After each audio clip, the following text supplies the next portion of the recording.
ఎలా తినాలని వేదం చెప్పిందో అలా తినడాన్ని అంగీకరిస్తాడు. ఏవి తినాలని చెప్పిందో అవి తినడాన్ని అంగీకరిస్తాడు. ఏది తిన్నా ఈశ్వర ప్రసాదంగా తినడానికి అంగీకరిస్తాడు. కాబట్టి తనంత తాను తినడానికి ఇష్టపడ్డాడు. పాయసం తాగాలనుంది, తను తాగడానికి ఇష్టపడ్డాడు. పాయసం చేయి పార్వతీ పరమేశ్వరులకి నివేదన చేసి స్వామి తీసుకుని మిగిలినటువంటి ఉచ్ఛిష్టాన్ని మనం రేపు తాగుదాం అంటాడు. అని ఇప్పుడు పరమేశ్వరుడు తాగి అక్కడ పెట్టి, నాన్న నువ్వు తాగు అన్న ఉచ్ఛిష్టాన్ని తాగుతున్నానని తాగుతాడు. ఇంతకు ముందు పాయసం తాగాడు, ఇప్పుడు తాగాడు. ఏమిటి తేడా? ఇప్పుడంతా ఈశ్వరోచ్ఛిష్టం. ఈశ్వరుడు తిననివి తాను పెట్టడగా ఈశ్వరుడికి. కాబట్టి సాత్వికాహారం మాత్రమే స్వీకరిస్తాడు.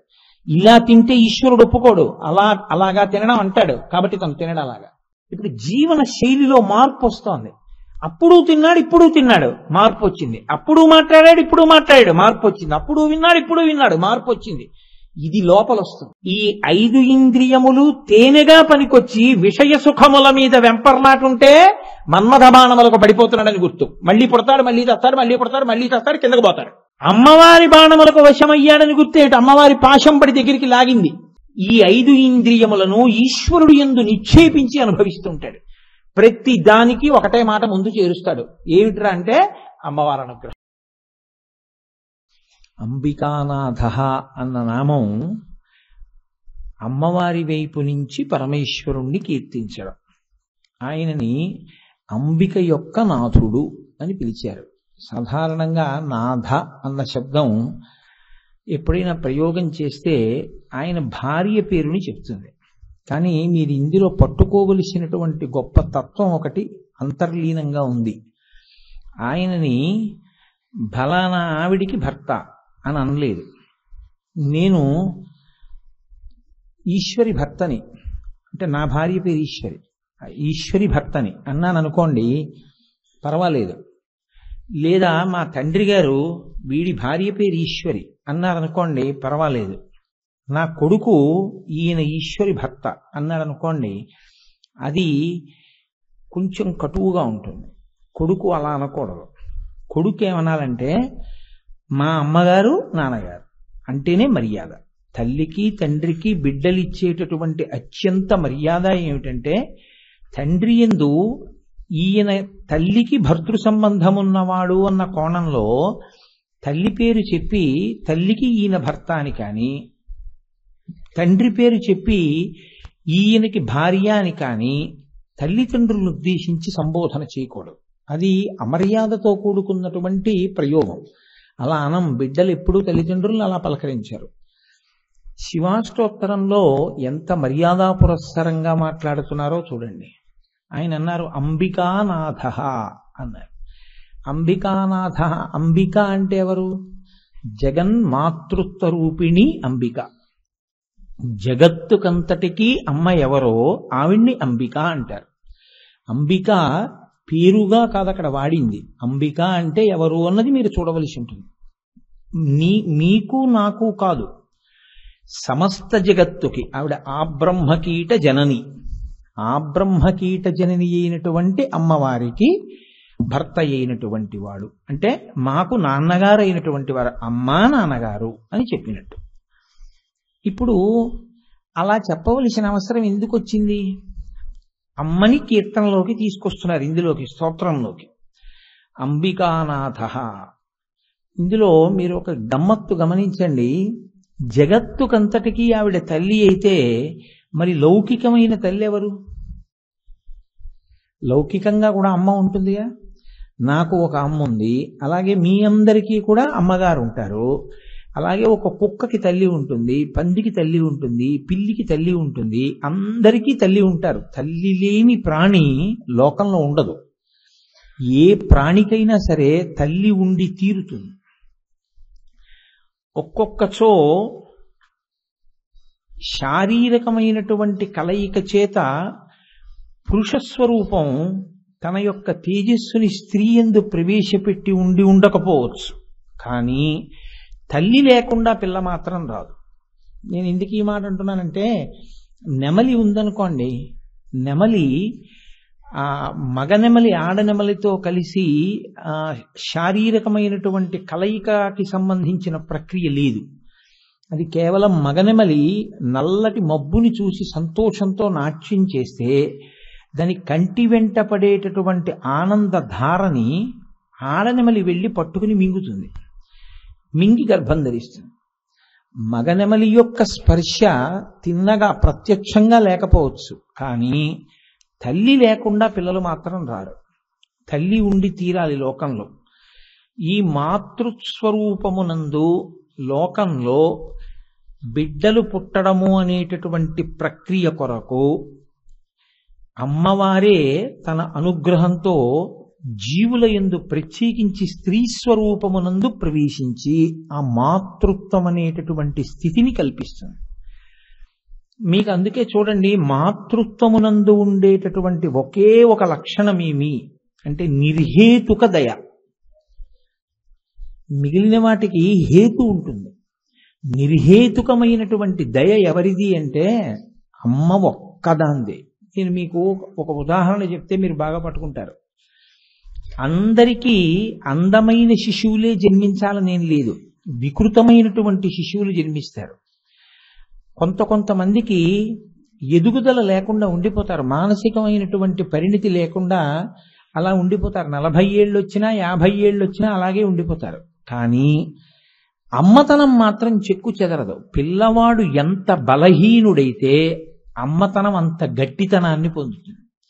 అమ్మ వెంపర్లాట అంతా దేనికోసం అంటే, అయ్యో వీడు చాలా అమాయకుడు, వీడికి ఏం తెలియదు, వీడికి బలం లేదు, వీడు ఎలా వృద్ధిలోకి వస్తాడు, వీడిని ఎవరు చూస్తారు, వాడి గురించే అమ్మ వెంపర్లాట ఉంటుంది. అందుకే తన శరీరములో వేరొక ప్రాణి ఊపిరి పోసుకోవడానికి బయటికి వచ్చినటువంటి ప్రాణికి ఉత్తర క్షణం తన శరీరంలో ఉన్నటువంటి శక్తినే ఆహారంగా మార్చి ఇచ్చేటటువంటి ప్రక్రియ, పుట్టినటువంటి ఆ గుడ్డుని, ఆ శిశువుని, ఆ పసికందుని వెంటనే ప్రేమతో ఆలింగనం చేసుకునేటటువంటి స్వభావము స్త్రీ యందు అమ్మవారు నిక్షేపించింది. అందుకే ఈ జాతి ఎంత గౌరవాన్ని ఇచ్చిందంటే స్త్రీకి, ఆమె లేని నాడు సృష్టి లేదు. ఇంకా అసలు మళ్ళీ ఆ తర్వాత ఇంకొక ప్రాణి పుట్టడం అనేటటువంటిది లేదు.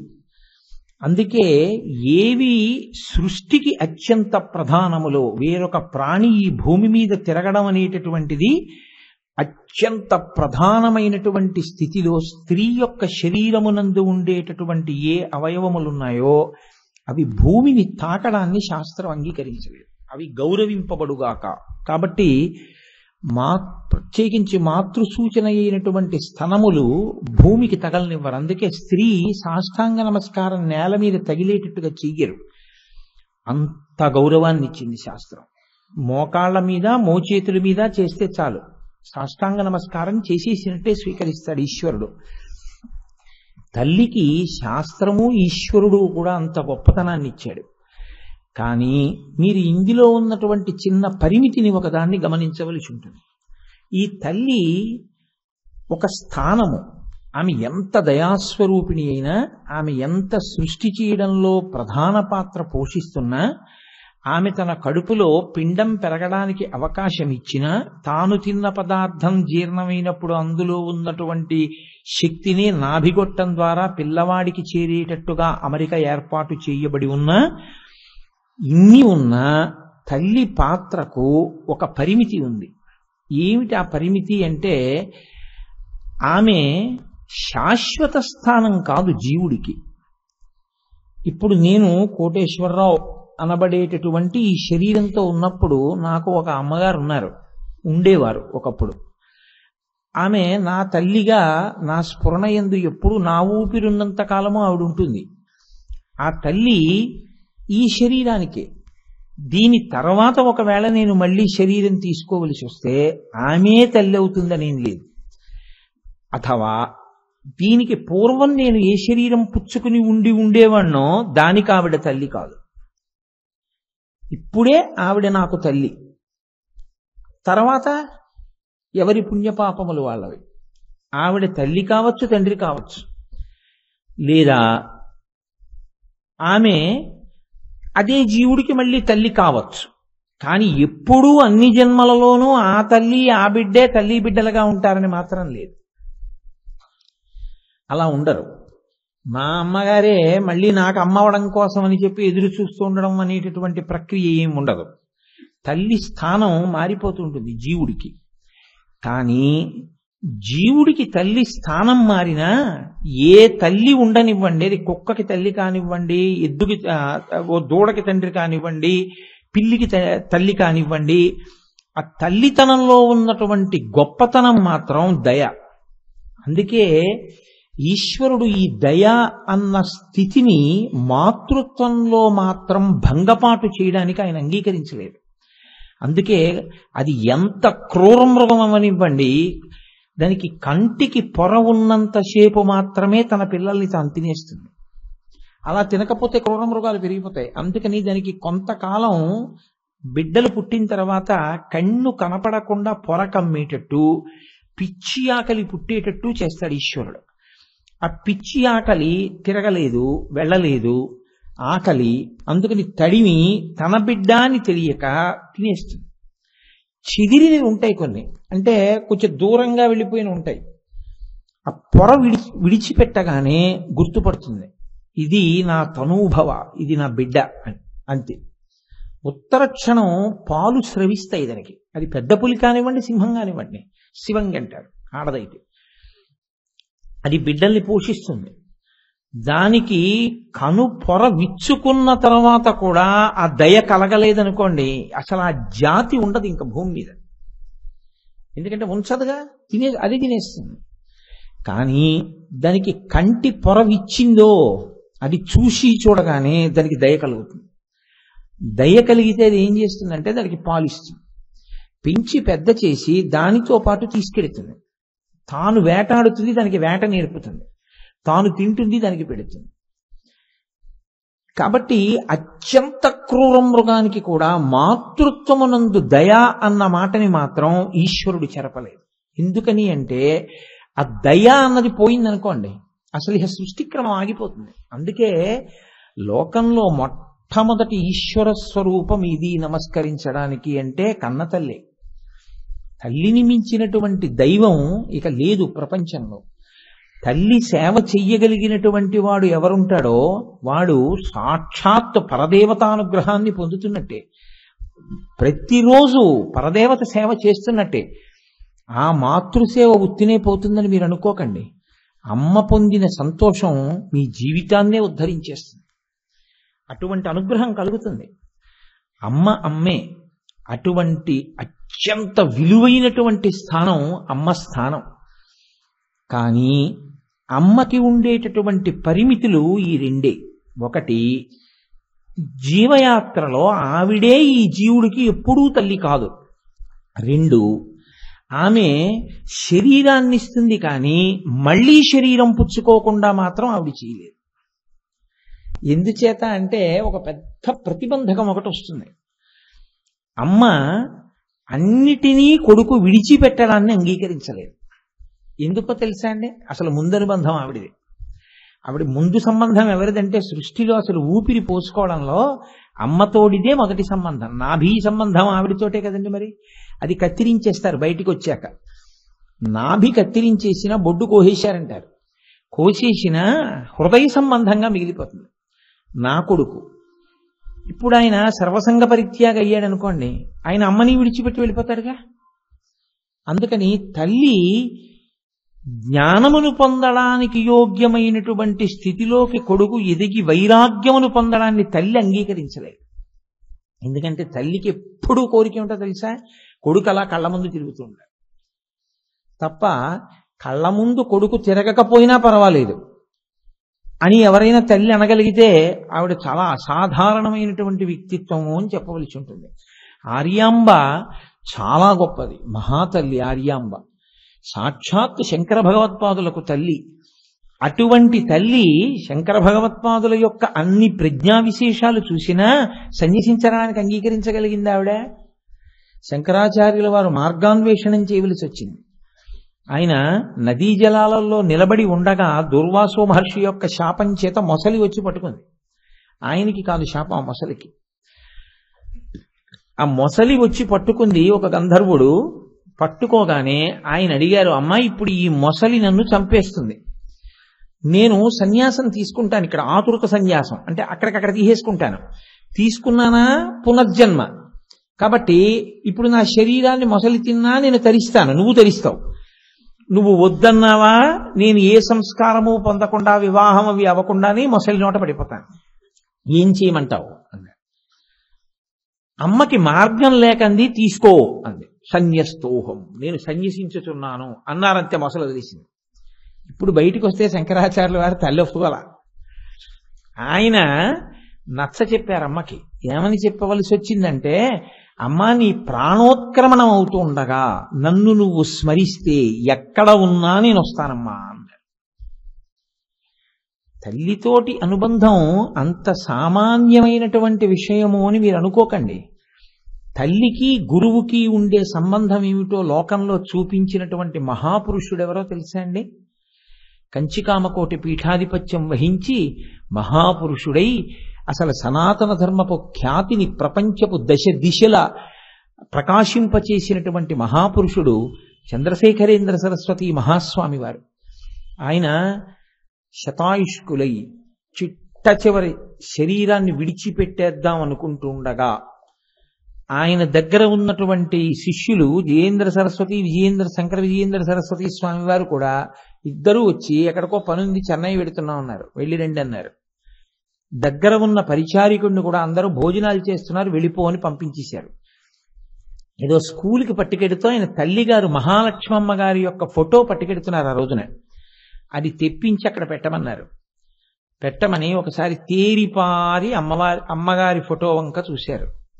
ఈ శరీరం రావడానికి కారణం ఈవిడ. ఈ శరీరం అంటూ ఉండబట్టి కదూ సాధన చేశావు, కాబట్టి ఈ శరీరాన్ని ఆవిడ ఇచ్చారు. ఆయన ప్రతిరోజు ఉదయ స్నానం చేయగానే కలవై వంక చూస్తారు. గురువుగారు శరీరంతో ఉన్నప్పుడు ఉన్న ప్రదేశం కలవై. కలవై ఎటుందో అటు తిరిగి నమస్కారం చేసేవారంటే గురువుగారు ఉన్న దిక్కుకి నమస్కరించేవారు. అది గురుభక్తి అయింది. అకస్మాత్తుగా మధ్యాహ్నం వేళ కలవైకి నమస్కరించారు, అంతే ప్రాణోత్క్రమణం అయిపోయి. అంటే ఆయన నిరూపించారు ఆఖరి శ్వాసలో కూడా దక్షిణామూర్తిగా మౌనంతో నిరూపించారు. ఇది ఇచ్చింది అమ్మ. నాన్నగారు కూడా అమ్మ అన్నప్పుడు మీరు నాన్నగారిని కూడా తీసుకోవాల్సి ఉంటుంది. ఇందులోకి మళ్ళీ రాకుండా చేసిన వారు గురువుగారు. కాబట్టి అమ్మ తుదసారి శరీరంతో తిరగడానికి కావలసిన సాధనాన్ని ఇచ్చిన నీకు నమస్కారం. ఇక మళ్ళీ ఇందులోకి రాకుండా జ్ఞానం ఇచ్చినటువంటి గురువుగారు మీకు నమస్కారం, అంతే విడిచిపెట్టారు. అది తల్లికి గురువుకి. ఇంకా నేను ఇంతకన్నా చెప్పడం చాలా కష్టమని నేను పరమాచార్య స్వామి వారి జీవితంలో ఘట్టంతో అన్వయం చేశాను. తల్లి గురువు అంత దగ్గర సంబంధంతో ఉంటారు. కానీ తల్లికి ఉండేటటువంటి పరిమితి మాత్రం ఎప్పుడూ దీంట్లో ఉండాలని, అతను సంతోషంగా తిరుగుతూ ఉండాలని, పెళ్లి చేసుకోవాలని, పిల్లలతో ఉండాలని, అందరిలా సంసారం చేయాలని, అందరిలా ఏదో సుఖము అన్న మాట ఏదుందో దానికి అతను ఆలవాలము కావాలని కోరుకుంటూ ఉంటుంది. ఇటువంటి తల్లి ఎవరైతే ఉందో ఆ తల్లి మళ్లీ శరీరములోకి రాకుండా కావలసినటువంటి జ్ఞానాన్ని మాత్రం ఆమె అనుగ్రహించలేదు. సాధారణంగా తల్లి అలా చేసేటటువంటి అవకాశం లోకంలో ఉండదు. కానీ ఒక్క పరాశక్తి మాత్రం ఆవిడేం చేస్తుందంటే మళ్లీ ఈ లోకంలోకి రావలసిన అవసరం లేని విడుదల కల్పిస్తుంది. జన్మయందుండే లక్షణం ఏమిటో తెలుసా అండి? శరీరంలోకి రావడంలో తల్లి తండ్రి వీళ్ళిద్దరిది ప్రధాన భూమిక. తండ్రి తన తేజస్సుని సుక్షేత్రమునందు ప్రవేశపెడతాడు. తండ్రి గారు ప్రధాన కారకుడు. రామచంద్రమూర్తి అయోధ్యకాండలో అదే అంటాడు, తండ్రిని మించిన దైవము లేడు. ఎందుకంటే అసలు అస్థి ఇది ఉన్నది అంటే కారణం తండ్రి గారే. ఆయనే మళ్లీ తాను భూమి మీద తిరగడానికి వీలుగా తన రూపము ఈ భూమి మీద తిరగడానికి తన హృదయము నుంచి కదిలినటువంటి తేజస్సుని తన భార్య యందు నిక్షేపించాడు. కాబట్టి తండ్రి యొక్క తేజస్సు మొదట కదిలితే ఈ శరీరము రావడానికి కారణమవుతోంది. కదిలిన తేజస్సుని పట్టి లోపల పిండంగా మారడానికి కావలసినటువంటి గర్భాలయాన్ని ఇచ్చినటువంటిది అమ్మ. అమ్మ నాన్నగారు ఈ ఇద్దరూ లేకపోతే అసలు ఇవాళ నేనున్నాను అన్న మాట లేనేలేదు. ముందు వాళ్ళిద్దరు ఉండబట్టి ఇది ఉంది. కాబట్టి తల్లిదండ్రుల్ని స్మరించనివాడు, తల్లిదండ్రులను చూడనివాడు, తల్లిదండ్రులకు నమస్కరించనివాడు, తల్లిదండ్రులు శరీరం విడిచిపెడితే తద్దినం పెట్టనివాడు, తల్లిదండ్రుల ఫోటో ఇంట్లో లేనివాడు ఎంత మంచివాడుగా కనపడ్డా మీరు స్నేహం చెయ్యక్కర్లేదు. ఎందుకంటే వాడిని మించిన కృతజ్ఞుడు ప్రపంచంలో ఇంకోడు లేడు. అసలు వాడు ఉన్నాడు అనడానికి ఎవరు కారణమో వాళ్ళ గురించే వాడికి ఏమీ పట్టింపు లేదు. వాడు మీ గురించి పట్టించుకుంటాడని మీరు ఎలా నమ్ముతారు? వాడితో మీకెందుకు స్నేహం? అందుకే తల్లిదండ్రుల శరీరం పడిపోయిన వాళ్ళ ఇంటికి వెళ్ళినప్పుడు వాళ్ళ ఇంట్లో తల్లిదండ్రుల ఫోటో కనపడకపోతే మీరు ఇంకా స్నేహం చేయక్కర్లేదు. తల్లిని తండ్రిని చూడడం అన్నది చేతకాని వాడైతే వాడితో కూడా స్నేహం అక్కర్లేదు. తల్లి తండ్రి అంత గౌరవనీయమైనటువంటి స్థానం, అంత పూజనీయమైనటువంటి స్థానం. ఒక వ్యక్తి స్థాయిలో, ఒక జీవి స్థాయిలో తల్లిదండ్రులు అంత గొప్పవాళ్ళైతే జగత్తుకంతటికీ తల్లిదండ్రులు పార్వతీ పరమేశ్వరులు. అందుకే సంస్కృత భాష నేర్చుకునే వాళ్ళందరూ ముందు చెప్పే ప్రార్థనా శ్లోకం ఏమిటంటే, వాగర్ధావివ సంపృక్తౌ వాగర్ధ ప్రతిపత్తయే జగత పితరౌ వందే పార్వతీ పరమేశ్వరౌ. వాళ్ళిద్దరు ఎలా కలిసి ఉంటారు అంటే, వాక్కు అర్థము ఈ రెండు ఎంతగా కలిసి ఉంటాయో పార్వతీ పరమేశ్వరులు అంతగా కలిసి ఉంటారు.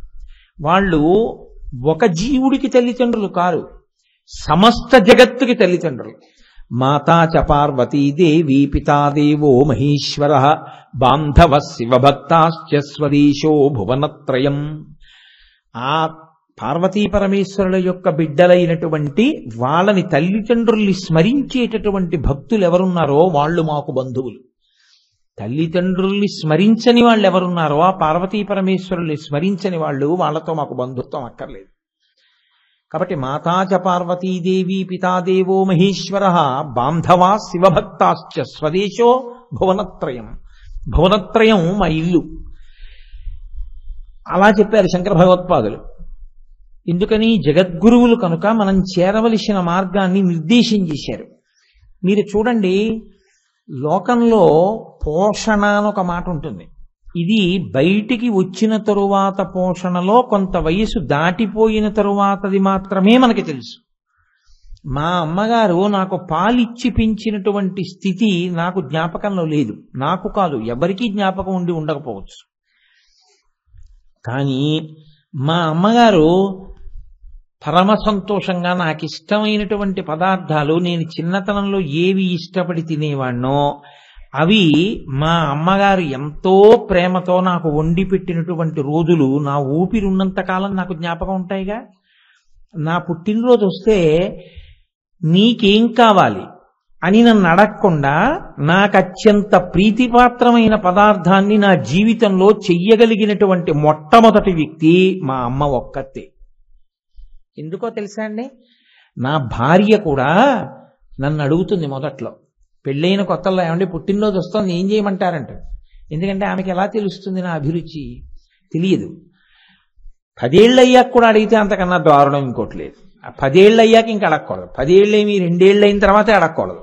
అలా చేసేయగలగాలి. అందుకే కదా భార్యాస్థానం అంత గొప్పదైంది. అమ్మ మాత్రం అసలు ఎప్పుడు అడగదు. ఎందుకో తెలుసా అండి? ఆవిడ చెప్పేస్తుంది అంతే, వాడికి ఇది పడదండి అంటుంది. వాడికి అది ఇష్టం కానీ వాడికి అది పడదు, ఎక్కువ పెట్టకండి అంటుంది. వాడికి ఇది ఇష్టం అందుకని ఇది ఇంకొంచెం ఉంచి వాడికి పెడతానంటుంది. ఇది అమ్మతనానికి ఉన్నటువంటి గొప్పతనం. అందుకే అమ్మ అన్న స్థానంతో సమానమైన స్థానం ఇక ఈ ప్రపంచంలో ఉండదు. అటువంటి అమ్మ పోషణ చేస్తుంది ఈ శరీరాన్ని బ్రతికున్నంత కాలం. అంతే. ఆవిడికి మనం పెట్టాం అనుకుంటాం కానీ ఆవిడ అసలు లోపల ఎప్పుడు ఏమంటుంటుందో తెలుసా అండి? వీడు తిన్నాడే, వీడు తిన్నాడే, వీడు తిన్నాడా అంటుంటుంది. అమ్మ అన్న మాటకు అర్థం బిడ్డ తిన్నాడా అని పలవరించడమే. ఇది మీకు వండి పెట్టడం దగ్గర బహుశా మీకు తెలుసు. అంతకు పూర్వం ఆవిడ మీకు పసిబిడ్డడిగా ఉన్నప్పుడు పాలు పట్టింది, అది తెలియదు. అంతకన్నా ముందు ఈ కడుపులో మీరు జీవుడిగా అమ్మ కడుపులో ఉన్నారు. అప్పుడు కూడా జీవుడికి ఆకలి ఉంది.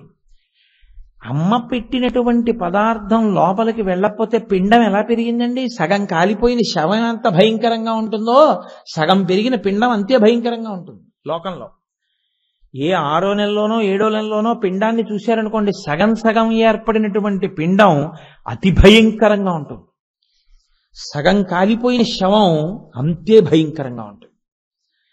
అందుకే ఈ 2 స్థితులలోనూ అసలు మనం చూడలేం. ఎంత దగ్గర వాళ్ళైనా దూరంగా పోతారు, ఎక్కడికో పోయి నించుంటారు. దానికి వేరే ఆ స్థితప్రజ్ఞత ఉన్నవాళ్ళు, ఆ గుండె ధైర్యం ఉన్నవాళ్ళు వాళ్ళే ఉంటారంతే ఆ కాల్చేటప్పుడు దగ్గర.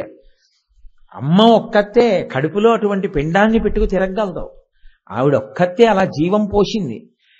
ఆవిడ తిన్న దాంట్లోంచి నాభిగొట్టంలోంచి ఎక్కించి లోపల పిండం తయారవడానికి ఏర్పాటు చేస్తుంది ఆవిడ. కాబట్టి పోషణ అన్నది అసలు మీరు భాగవతంలో వినాలి, కపిల గీతలో. అది రేగు పండుగ ప్రారంభమైన దగ్గర నుంచి అమ్మ ఎలా తయారు చేస్తుందో చెప్తారు. తెలియదు పైకి, కానీ లోపల అమ్మవారు ఆవాహన అయి అలా తయారు చేస్తుంది పిండాన్ని.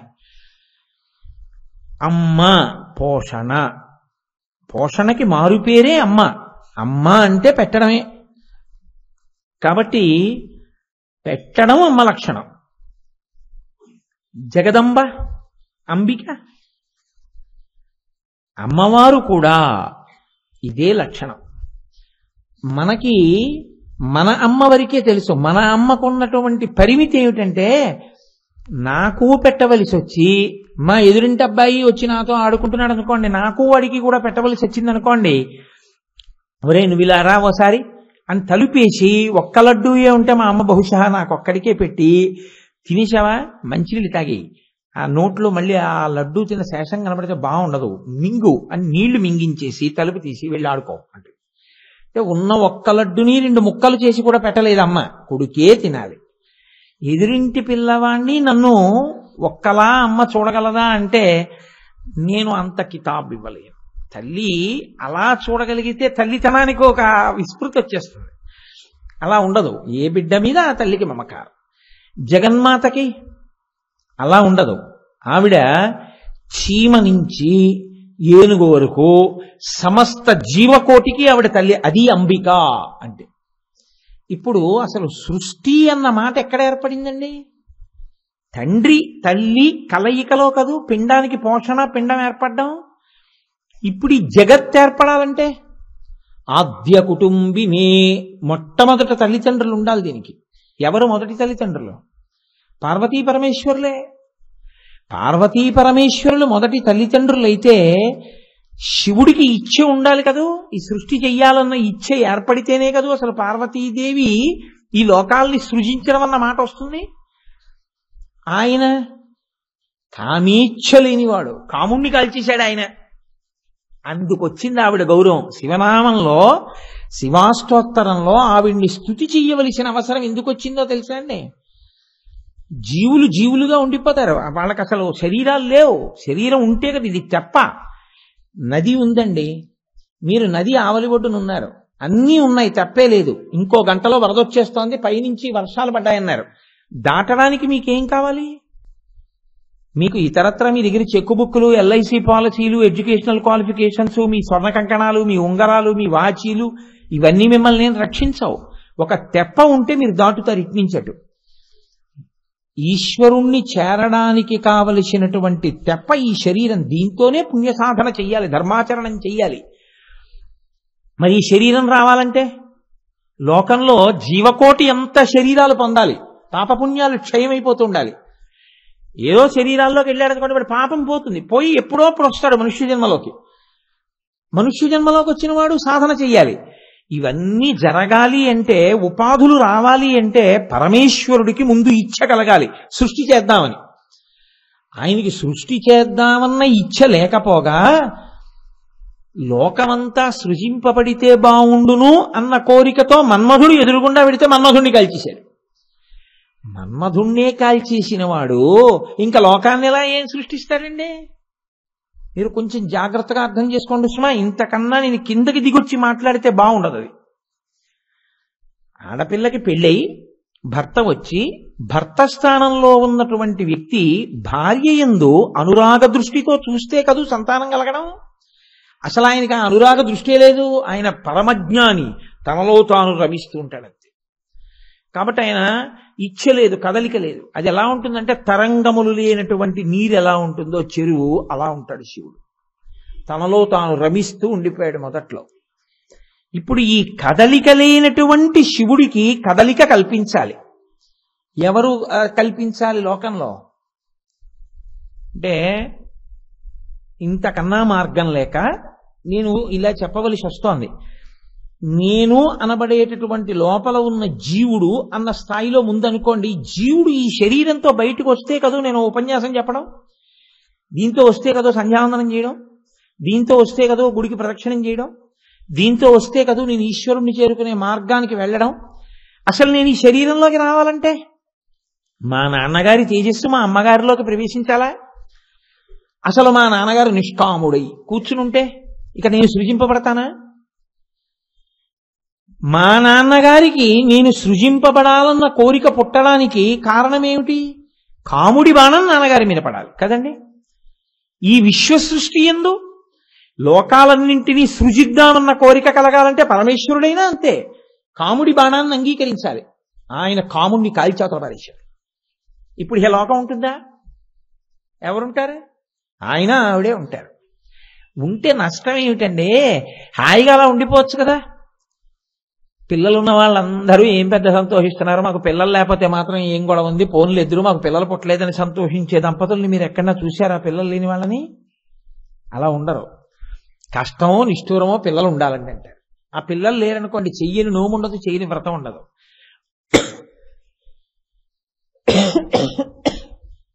మాతృత్వము చేత తప్ప స్త్రీకి పరిపూర్ణత లేదు. అమ్మవారు మాత్రం ఎలా పరిపూర్ణత పొందుతుంది మాతృత్వం లేకుండా? మనం అందరం ఉండద్దు, ఉంటే కదా ఆవిడికి సంతోషం.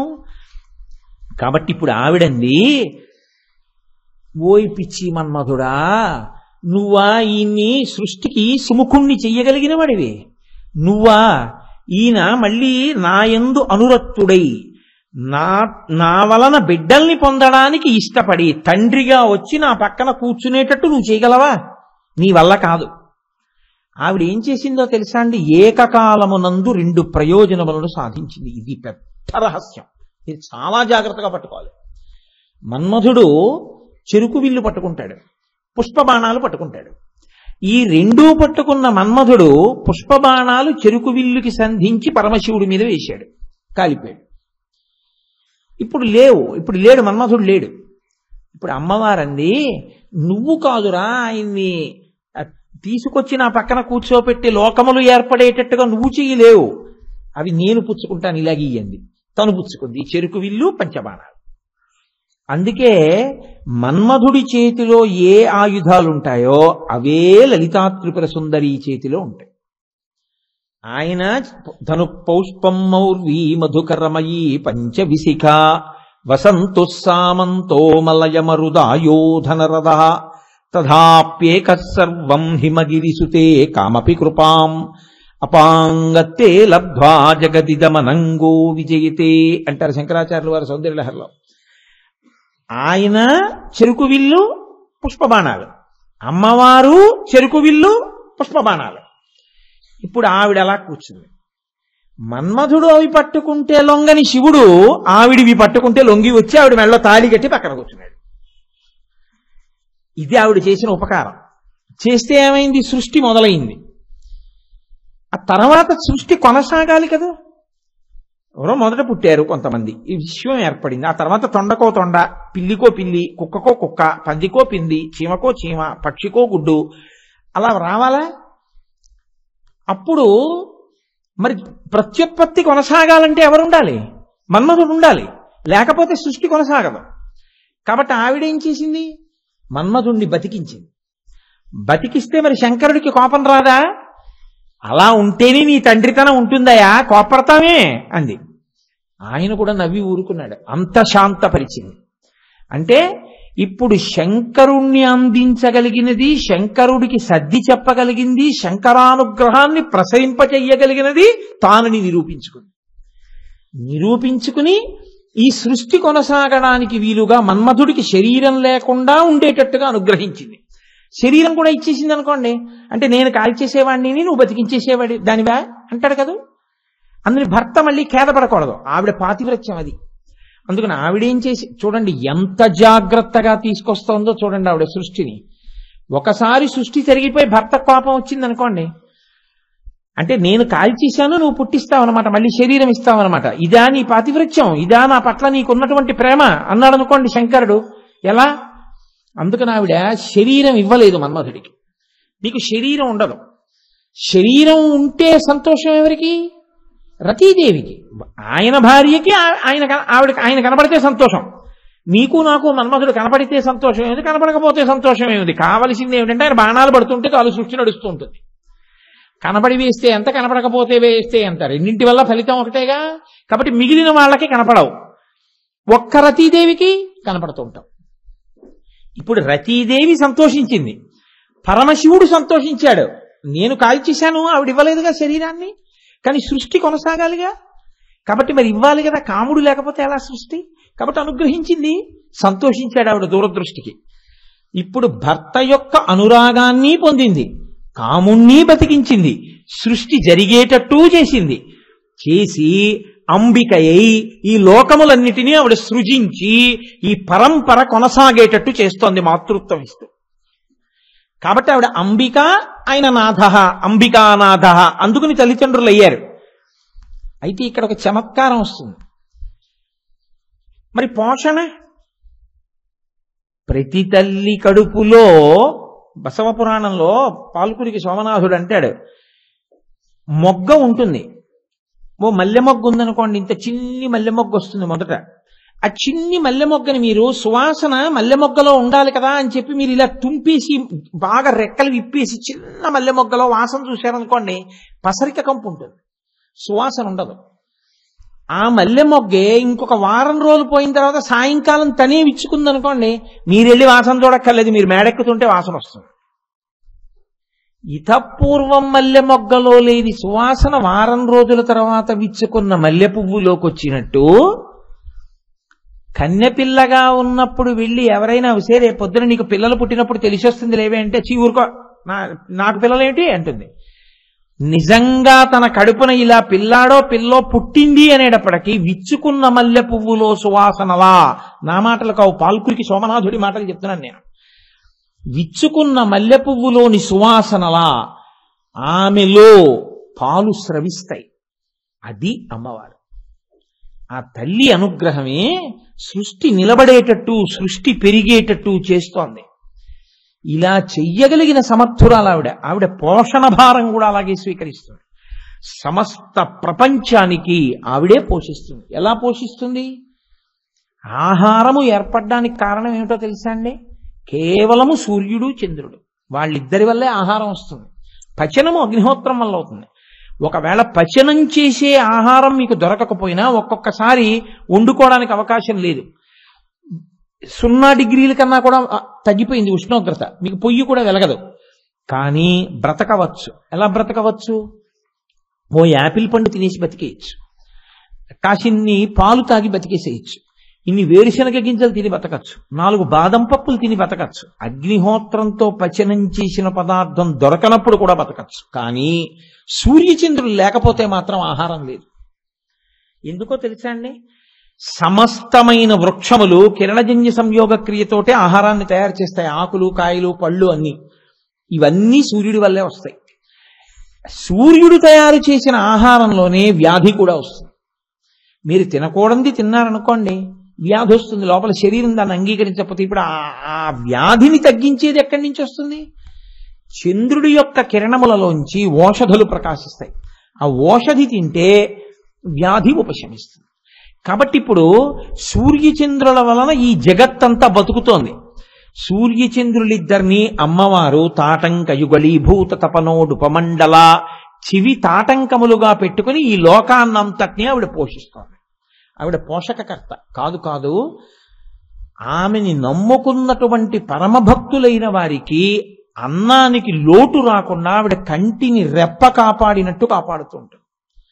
నేను మీకు ఒక ఉదాహరణ చెప్పాలి అంటే, అందుకే అమ్మవారి యొక్క స్వరూపాల్లో అన్నపూర్ణేశ్వరి అవతారం అత్యంత ప్రాముఖ్యతతో కూడుకున్నది. కావ్యకంఠ గణపతి ముని అని ఒక మహానుభావుడు ఉండేవారు. దక్షిణ దేశంలో భగవాన్ రమణుల యొక్క అంతేవాసి. ఆ కావ్యకంఠ గణపతి మునికి ఒక తమ్ముడు ఉండేవాడు. ఆ తమ్ముడు ఈయన కలిసి అరుణాచలం వెళ్ళారు. ఒకసారి అరుణాచలం వెడితే ఆ రోజు ఏకాదశి దేవి నవరాత్రుల్లో రాత్రి అయింది. ఈయన దగ్గర చిల్లిగవ్వ లేదు. ఆ తమ్ముడేమో అన్నయ్య ఆకలి, అన్నయ్య ఆకలి, అన్నయ్య ఆకలి అని గొడవ. బ్రాహ్మణ వీధిలోకి వెళ్ళి కనపడ్డ ప్రతి ఇంటి ముందు నిలబడి, అమ్మా తమ్ముడు ఏడుస్తున్నాడమ్మా, కొంచెం అన్నం పెట్టండి అమ్మా అని అరుస్తున్నారు కావ్యకంఠ గణపతి ముని. అందరూ అన్నారు, అన్నం లేదా ఇవాళ ఏకాదశి ఉపవాసం అన్నారు.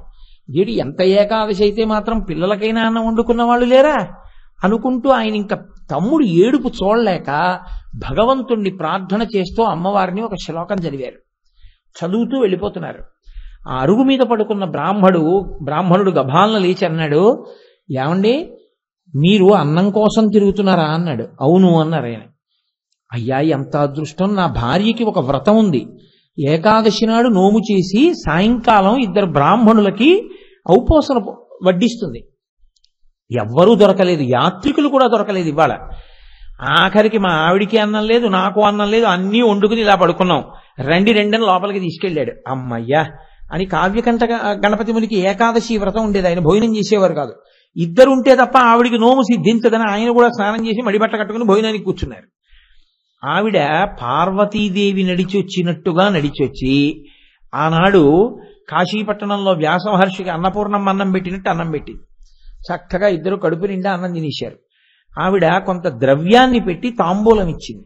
ఈ తాంబూలాలు తీసుకుని 2 కడుపు నిండా భోజనం చేసి అమ్మయ్యా అని, అమ్మ భుక్తాయాసం ఎక్కడికి వెళ్ళలేం, అరుగు మీద పడుకుంటా ఉన్నారు. పడుకోండి. 2 బట్టల మూటలు తల కింద పెట్టుకుని పడుకుని నిద్రపోయారు. మరునాడు తెల్లవారుజామున 2కి ఒక్కసారి తిరిగి వచ్చింది. 2 లేచి నిన్న రాత్రి మనకి అన్నం పెట్టిన అమ్మకు నమస్కారం చేసుకుందాం, మహా తెల్ల అన్నం పెట్టిందని చూశారు. ఆ ఇల్లు లేదు. వాళ్ళు 2 పడుకున్న అరుగు అక్కడే ఉంది.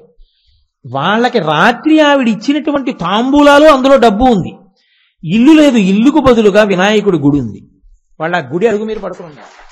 కావ్యకంఠ గణపతి ముని జీవితంలో యథార్థంగా జరిగింది అరుణాచలంలో ఈ సంఘటన.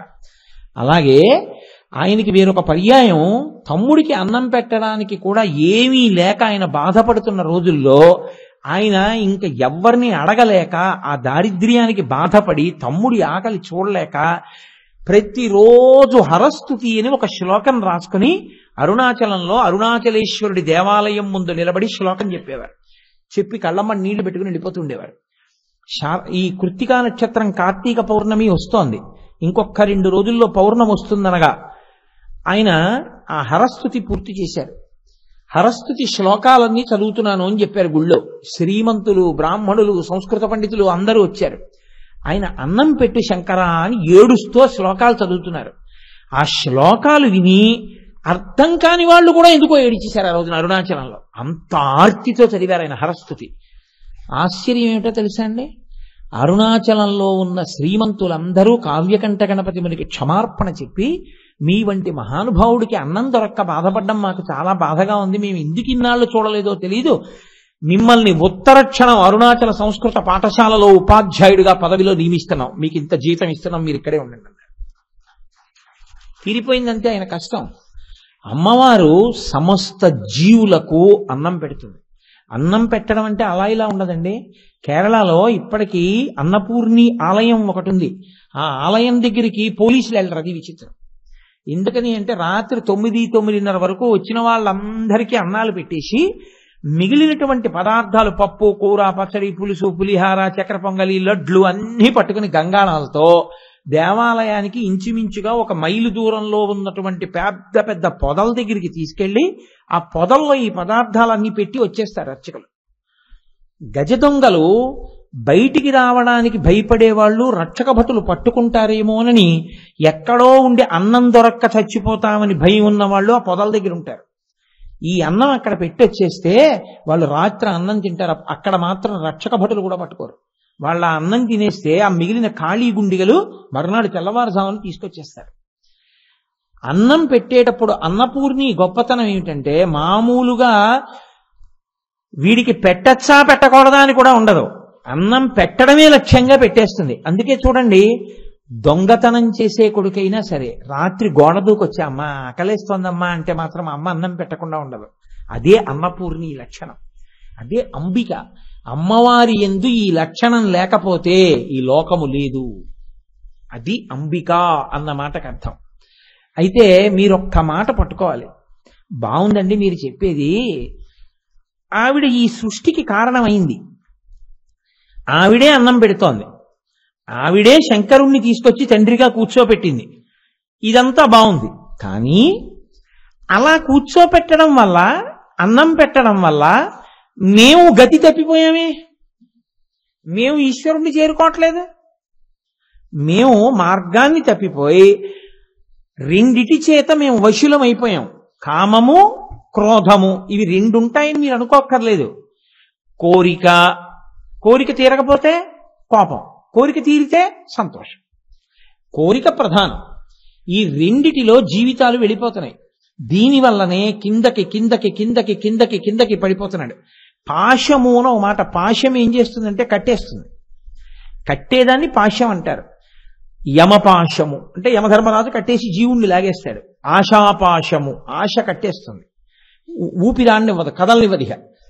వీటిని పాశములు అంటారు. అమ్మవారు ఏం చేస్తోంది?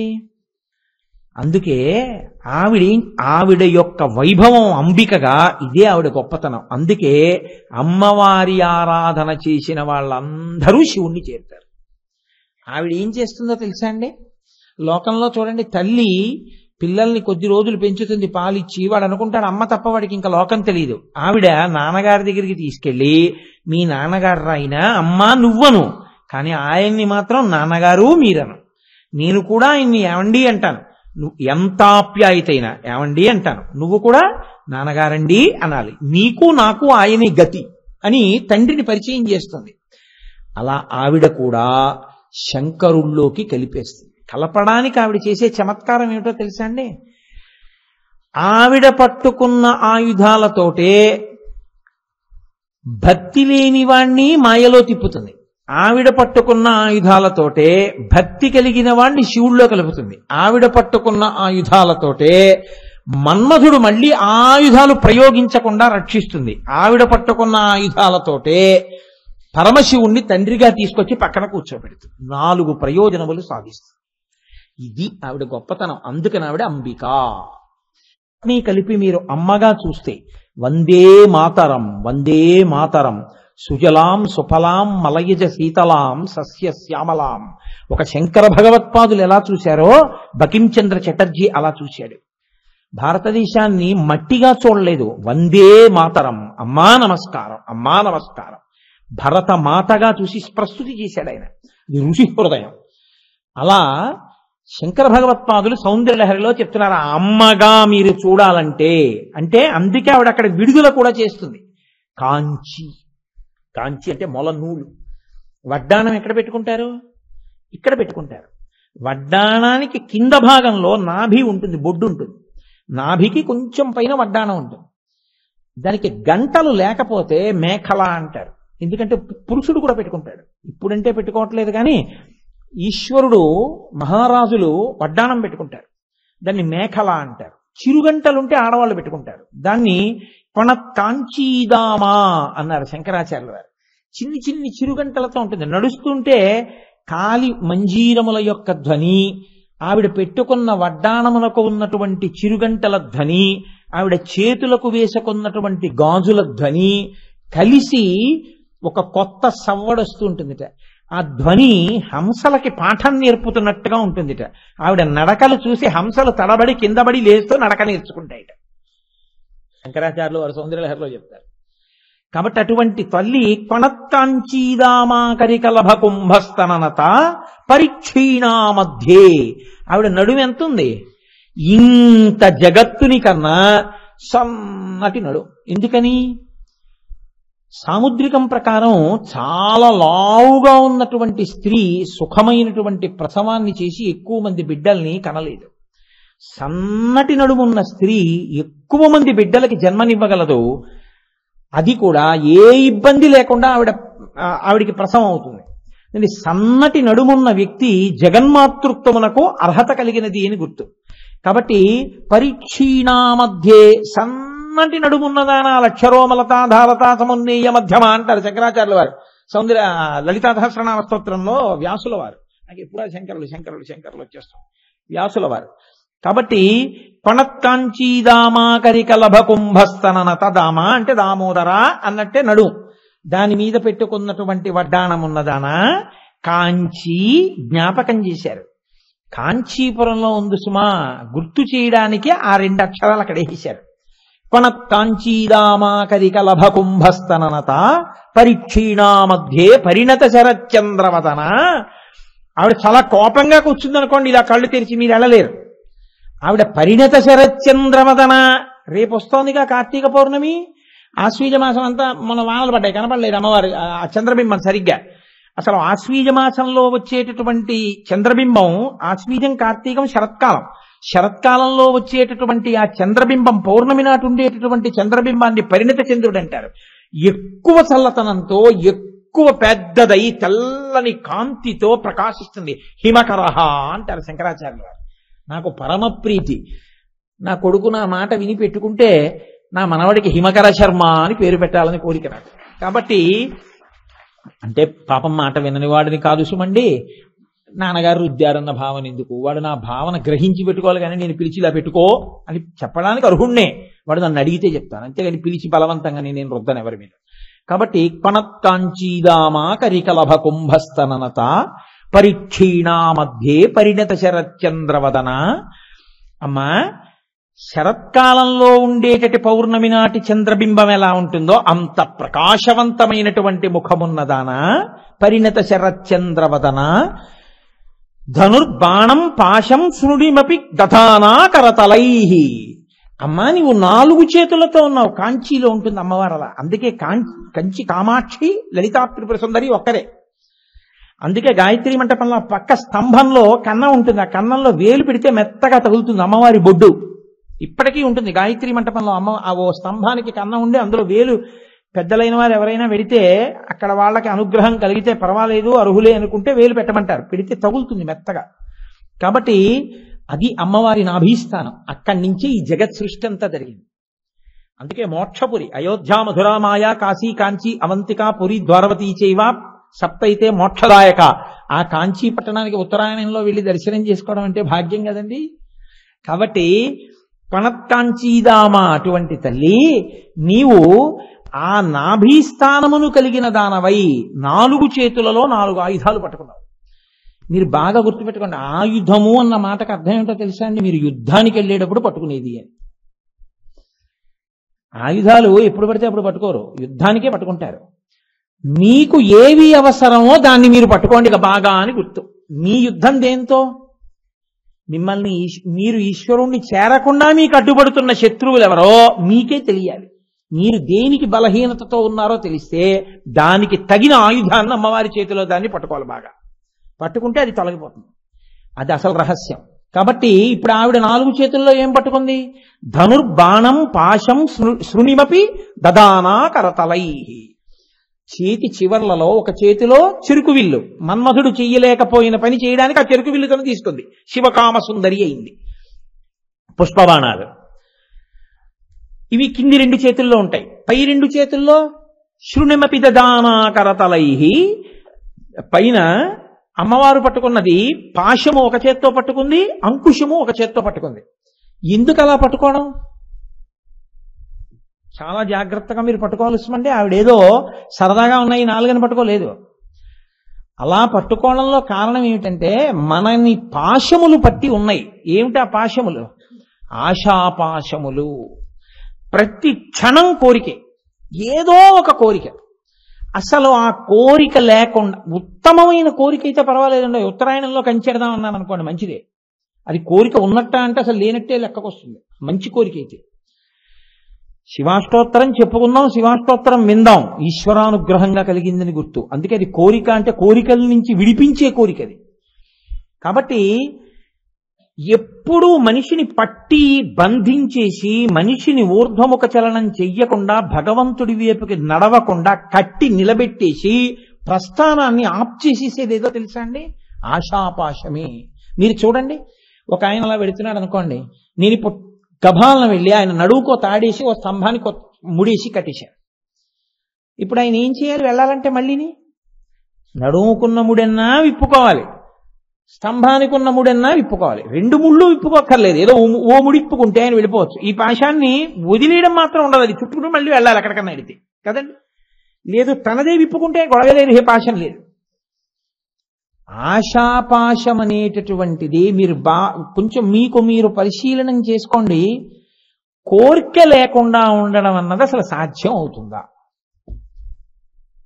అందున ఇటువంటి కలియుగంలో ఒక్కనాటి కుదరదు. ప్రతి క్షణం అలా వచ్చి పడిపోతూనే ఉంటాయి కోరికలు. లోపల నుంచి మనసు నిప్పు రవ్వలు వస్తాయి చూడండి, బాగా మండుతున్నప్పుడు మీరు వెళ్ళి ఓ ఇనప సాధనం పెట్టి పొయ్యిలో ఇలా పొడిచారనుకోండి, రవ్వలు రేగుతాయి. అలా మనసు ఏం చేస్తుందంటే రవ్వలు రేపుతుంది. ఎప్పుడూ కోరికే, ఎప్పుడూ కోరికే, ఏదో ఒక కోరిక. ఆ కోరికలలో తిరుగుతూ ఉంటాడు. ఈ కోరికల యందు బంధింపబడితే ఈశ్వరుడి వైపుకి కదలడి. నేను ఈ పాశములు కట్టేస్తాయి. పాశాలు కడితే వచ్చే లక్షణం ఏమిటో తెలుసా అండి?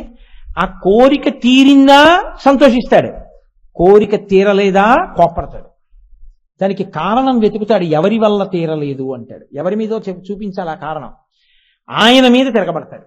నీ వల్లే జరగలేదంటాడు, జరగలేదని ఆయన మీద కక్ష పెట్టుకుంటాడు. ఇప్పుడు ఈ రెండిటి వల్ల వచ్చే ప్రయోజనం కూడా ఒకటే. ఏమిటంటే కోపం వల్ల ఈశ్వరుడి వైపుకి వెళ్ళాడు, కామం అంటే కోరికల వల్ల ఆశ వల్ల ఈశ్వరుడి వైపుకి వెళ్ళాడు.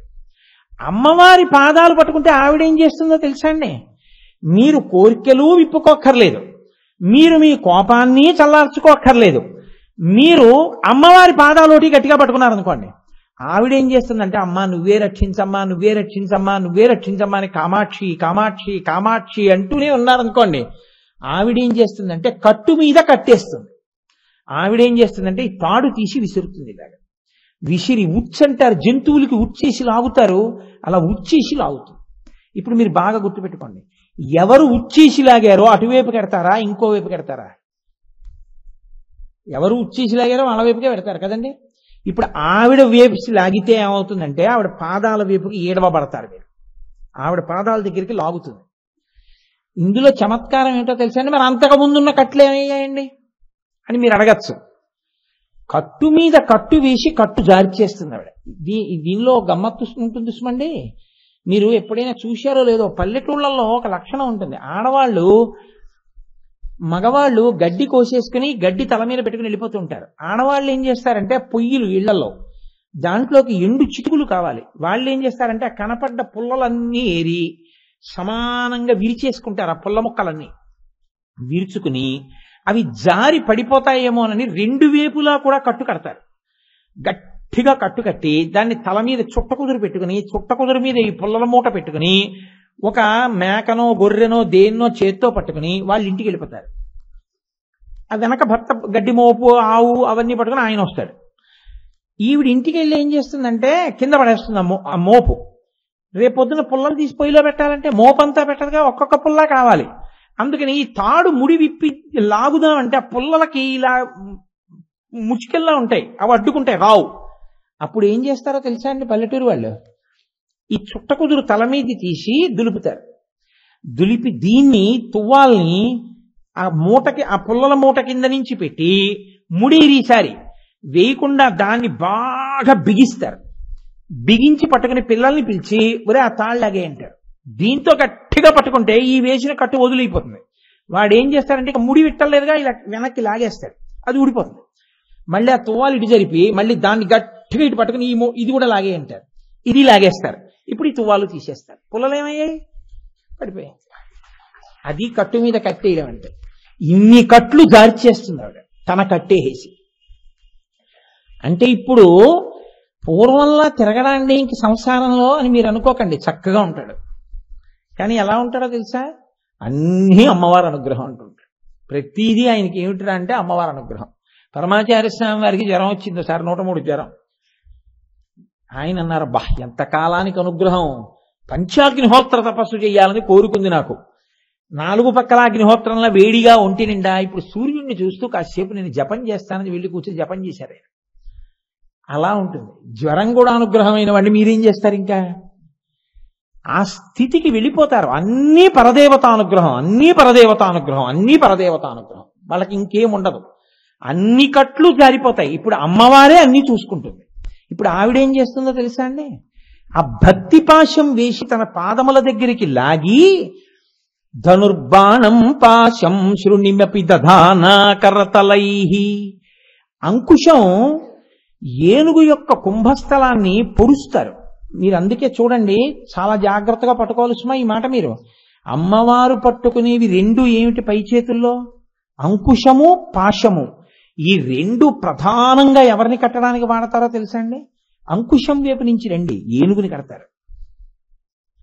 ఏనుగుని ముందు కట్టేటప్పుడు ఏం చేస్తారంటే మొదట్లో లొంగ తీసుకోవడానికి అంకుశంతో పొడి చేస్తారు మస్తిష్కం మీద. ఆ తల బద్దలైపోయి దానికి పోటు వచ్చేసి ఏం చెప్తే అది వింటుంది. ఆఖరికి ఆ అంకుశాన్ని చూస్తే దానికి భయం. అందుకని ఏం చేస్తుందంటే అంకుశం పట్టుకుని ఆయన ముందు నడుస్తుంటే నడిచెళ్తుంది. నడిచెళ్ళి ఆ పాశం పెద్ద ఇంత ఇనప గొలుసు ఉంటుంది, దాని కాలు కట్టేసేది. ఆ మావటి వెళ్ళి అక్కడ నిలబడతాడు. నిలబడితే అది ఏం చేస్తుందంటే ఆ రాట దగ్గరికి వెళ్ళి నిలబడి తన తొండంతో ఆ ఇనప గొలుసు తీసి ఇస్తుంది మావటికి. ఇస్తే ఆయన ఏం చేస్తాడంటే దాని కాలు కట్టేస్తాడు. మీరు ఎప్పుడైనా చూడండి, ఎప్పుడైనా క్షేత్రాలకు వెళ్ళినప్పుడు చూడండి, మీరు ఏనుగు కాళ్ళ దగ్గర ఆయన కూర్చుంటాడు. ఒరే నన్ను ఇంత పొడి చేస్తున్నాడు కదా, తొక్కి అవతల పారేద్దామని కాలు తీసి తొక్కిన తొండం పెట్టి తిప్పి విసిరిన ఎగిరిపోతాడు మావటి. ఏం చేస్తాడో తెలుసా అండి? అది కదలకుండా ఉండదు ఏనుగు. అందుకని రెండు కాళ్ళకి ఇలా కాలు కదిపితే తగిలేటట్టుగా అంకుశాన్ని అడ్డంగా పెడతాడు. పెట్టి కూర్చుంటాడు. ఇలా కూర్చుని అందరితో మాట్లాడుతూ ఉంటాడు. అదేం చేస్తుందో తెలుసా అండి? కాలు ఇలా అందనుకోండి అంకుశానికి తగులుతుంది, అది ఇక దాటదు అంకుశాన్ని. అందుకని అంకుశం వెనక్కుండి కదలకుండా ఉండలేక ఆ తొండాన్ని కుంభస్థలాన్ని ఊపుతుంటుంది ఇలాగా. మీరు చూడండి వెంకటాచలం, తిరుత్తని మొదలైన క్షేత్రాల్లో కుంభస్థలాన్ని తొండాన్ని ఊపుతుంది. అంకుశం అక్కడ పెడితే పాశమునకు కట్టబడినట్టు అంకుశమునకు వశమైనట్టు అంత పెద్ద ఏనుగు ఎలా వశమైపోయిందో లోకంలో ఇంకా ఏనుగు కన్నా పెద్ద ప్రాణి లేదు. అంత పెద్దవి, కోరిక కన్నా కోపం కన్నా పెద్దవి మీ దగ్గర ఇంకేం లేదు. మీ దగ్గర ఎంత ఐశ్వర్యం ఉందనుకుంటున్నారో అంతకన్నా ఎక్కువ కోరికలు మీకున్నాయి. లోకంలో మీకు ఎంత సాధన చేశాననుకుంటున్నారో అంతకన్నా ఎక్కువ కోపమే మీ దగ్గర ఉంది. ఈ రెండు ఏనుగుల్లో ఉన్నాయి. వీటిని కట్టడానికి కావలసిన అంకుశం, పాశం ఆవిడ దగ్గర ఉన్నాయి. ఆవిడ పట్టగలదు. ఆవిడ సరైన మావటి. ఆవిడేం చేస్తుందంటే ఈ పాశం వేసి భక్తి పాశాలు వేసి కడుతుంది. కట్టి దగ్గరికి లాగుతుంది. లాగి ఇప్పుడు ఈ అంకుశం చూపిస్తుంది. చూపిస్తే ఏమవుతుందో తెలుసా అండి? అంకుశం తల మీద పొడుస్తుంది. కోపం ఇంకోడిని బాధించదు, మిమ్మల్నే బాధిస్తుంది. ఎందుకో తెలుసా అండి? మీకు నా మీద చాలా కోపం ఉంది, నేను ఏదో అలా నిలబడ్డాను, మీరు నన్ను ఎడపెడా తిట్టేశారు, నేను నవ్వేసి వెళ్ళిపోయాను. నన్ను ఏమైనా బాధించిందా? పుచ్చుకోని వాడిని అవతల వాడి కోపం ఏం బాధించదు. ఎన్ని తిట్టండి నేను వెళ్ళిపోయాను, నన్ను ఏమీ చేయదు.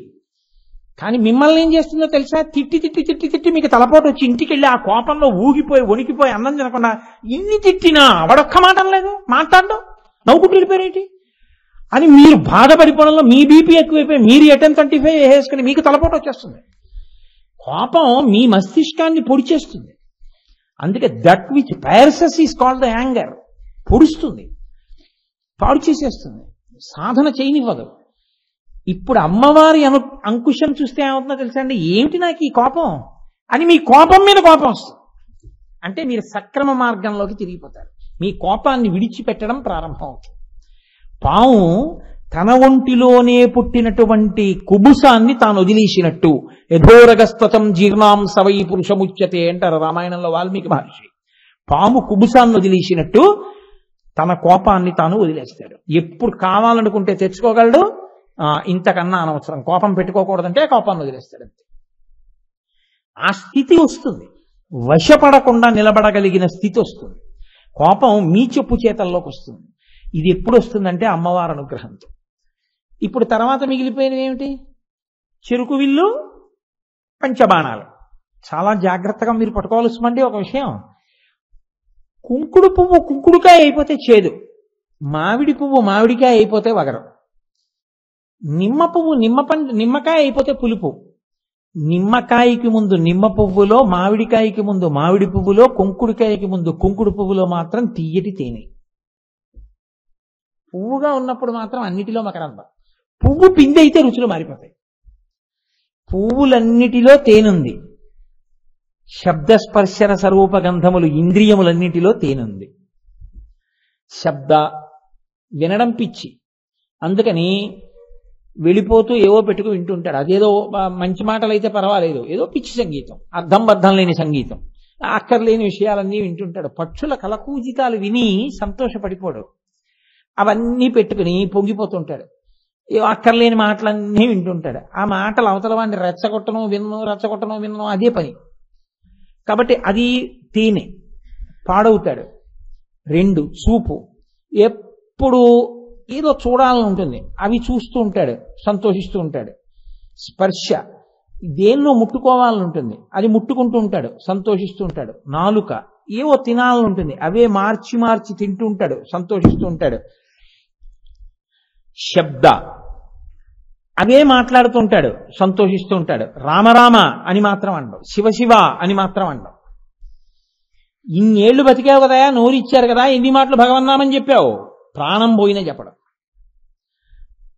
అక్రమాల మాటలే మాట్లాడతారు ఇప్పుడు ఈ 5 తేనె ఉంది. తేనె ఎంత తాగినా మత్తెక్కుతుంది. ఈ 5 ఇంద్రియాలతో మీరు విషయ సుఖాలు ఎన్ని అనుభవించినా ఇంకా తాగాలనే ఉంటుంది మత్తు.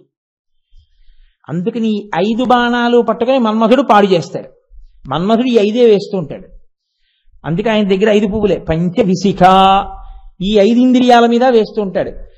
చూడకూడనివి చూడాలని, వినకూడనివి వినాలని, ముట్టుకోకూడనివి ముట్టుకోవాలని, తినకూడనివి తినాలని, తినకూడని సమయంలో తినాలని, తినకూడని రీతిలో తినాలని అనిపిస్తూ ఉంటుంది.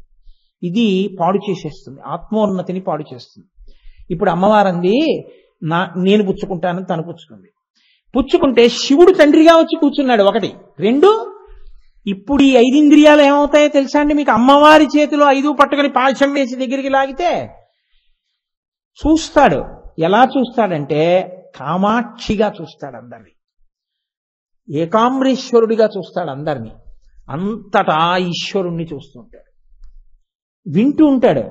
ఎప్పుడూ భగవత్ సంబంధమైన విషయాల్ని వింటుంటాడు. ప్రతి శబ్దంలో, ప్రతి ధ్వనిలో ఈశ్వరానుగ్రహాన్ని చూస్తూ ఉంటాడు. ఎక్కడికో వెడతాడు, నిశ్శబ్దంగా ఉంటుంది. ఆ చెట్ల మీద పక్షులు రకరకాల కోతలు కూస్తుంటాయి.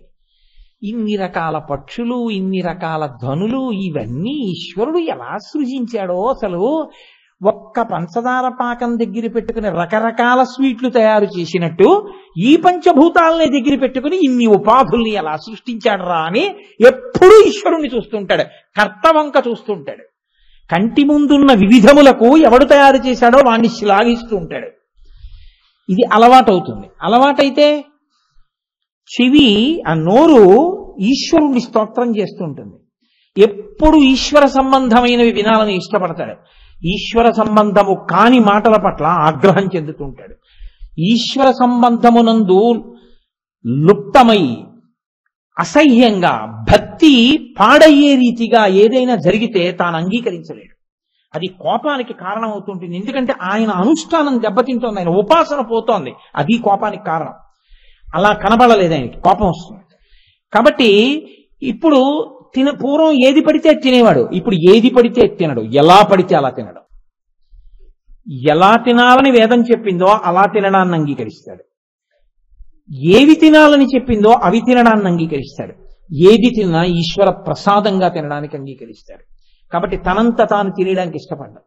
పాయసం తాగాలనుంది, తను తాగడానికి ఇష్టపడ్డాడు. పాయసం చేయి పార్వతీ పరమేశ్వరులకి నివేదన చేసి స్వామి తీసుకుని మిగిలినటువంటి ఉచ్ఛిష్టాన్ని మనం రేపు తాగుదాం అంటాడు. అని ఇప్పుడు పరమేశ్వరుడు తాగి అక్కడ పెట్టి, నాన్న నువ్వు తాగు అన్న ఉచ్ఛిష్టాన్ని తాగుతున్నానని తాగుతాడు. ఇంతకు ముందు పాయసం తాగాడు, ఇప్పుడు తాగాడు. ఏమిటి తేడా? ఇప్పుడంతా ఈశ్వరోచ్ఛిష్టం. ఈశ్వరుడు తిననివి తాను పెట్టడగా ఈశ్వరుడికి. కాబట్టి సాత్వికాహారం మాత్రమే స్వీకరిస్తాడు. ఇలా తింటే ఈశ్వరుడు ఒప్పుకోడు, అలాగా తినడం అంటాడు. కాబట్టి తను తినడం అలాగా. ఇప్పుడు జీవన శైలిలో మార్పు వస్తోంది.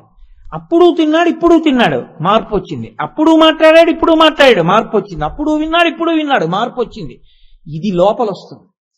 ఈ 5 ఇంద్రియములు తేనెగా పనికొచ్చి విషయ సుఖముల మీద వెంపర్లాటుంటే మన్మథ బాణములకు పడిపోతున్నాడని గుర్తు. మళ్ళీ పుడతాడు, మళ్ళీ తెస్తాడు, మళ్ళీ పుడతాడు, మళ్ళీ తెస్తాడు, కిందకు పోతాడు. అమ్మవారి బాణములకు వశమయ్యాడని గుర్తేటి, అమ్మవారి పాశం పడి దగ్గరికి లాగింది.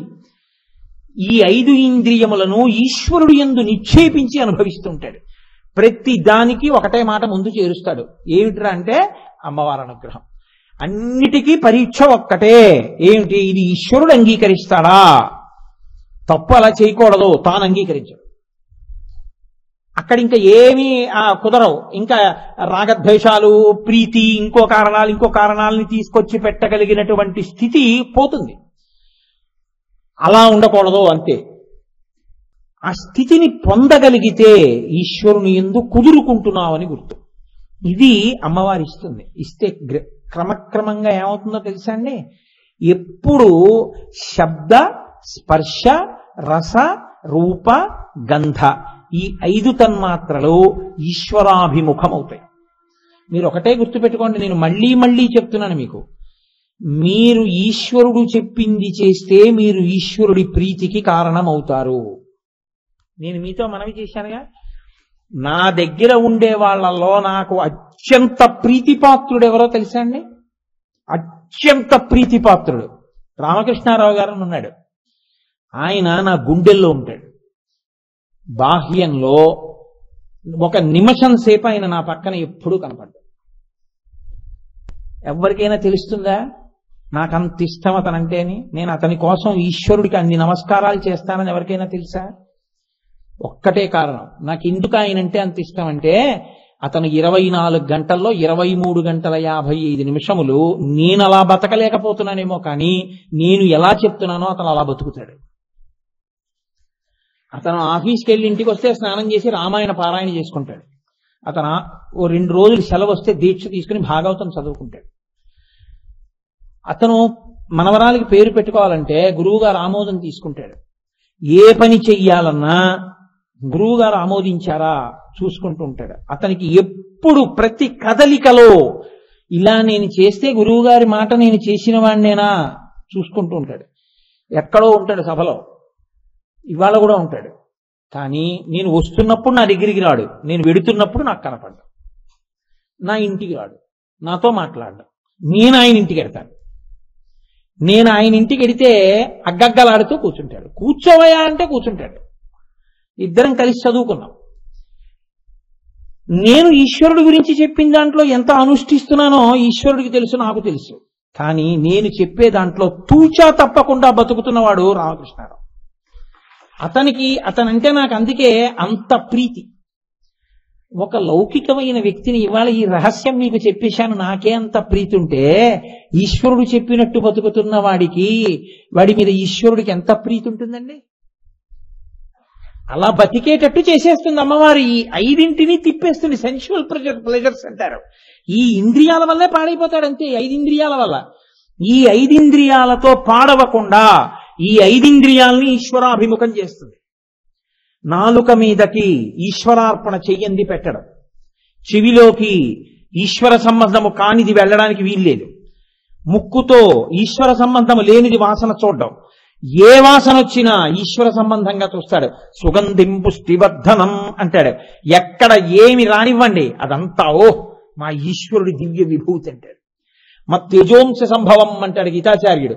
అన్నిటి యందు ఈశ్వరుణ్ణి చూస్తుంటాడు. 5 ఇంద్రియములు మారి మారి మారి మారి ఏ సుఖమును అనుభవించినా ఈశ్వరానుగ్రహంగానే అనుభవిస్తాయి. దానివల్ల ఏమైపోతుందంటే, సముద్రపు లోతు కనుక్కుందామని బయలుదేరినటువంటి ఉప్పుతో తయారు చేయబడిన ఏనుగు సముద్రములో కరిగిపోయినట్టు ఈశ్వరుణ్ణి అర్చించడానికి అలవాటు పడిపోయి ఇంద్రియములు ఈశ్వరాభిముఖమైన వ్యక్తి యొక్క మనసు ఈశ్వరుడు యందు కలిసిపోతుంది. ఇది ధనస్సు మనస్సు. ఈ మనసు ఆయన యందు లయమైపోతుంది.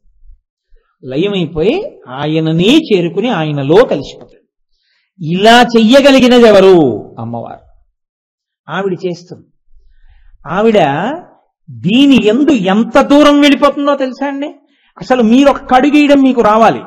ఒక్క అడుగు వేయడం మీకు వచ్చి మీరు ఆవిడ పాదాలు పట్టుకుంటే మనసులో ఆవిడికి చిత్తశుద్ధితో నమస్కారం చేయడం మీకు వస్తే అంతే, ఆవిడ తన ఆయుధాల్ని ప్రయోగిస్తుంది. ఇప్పుడు మీరు తెలుసుకోవాలి, నేను ఇంద్రియములకు వశుణ్ణవుతున్నానా, కోపం ఎక్కువ నన్ను బాధ పెడుతోందా, ఎక్కువ పిచ్చి కోరికలు నన్ను బాధ పెడుతున్నాయా? మీకు ఏది బాధ పెడుతోందో మీరు అమ్మవారికి సంబంధించిన ఆ ఆయుధాన్ని స్తోత్రం చెయ్యాలి. మీరు ఏమీ చేయకుండా నాకు ఇదే బాగుంది అన్నారు అనుకోండి, ఆవిడ ఏం చేస్తుందో తెలుసా అండి? మహామాయా విశ్వం భ్రమయసి పరబ్రహ్మ మహిషి, చక్కగా అనుభవించండి.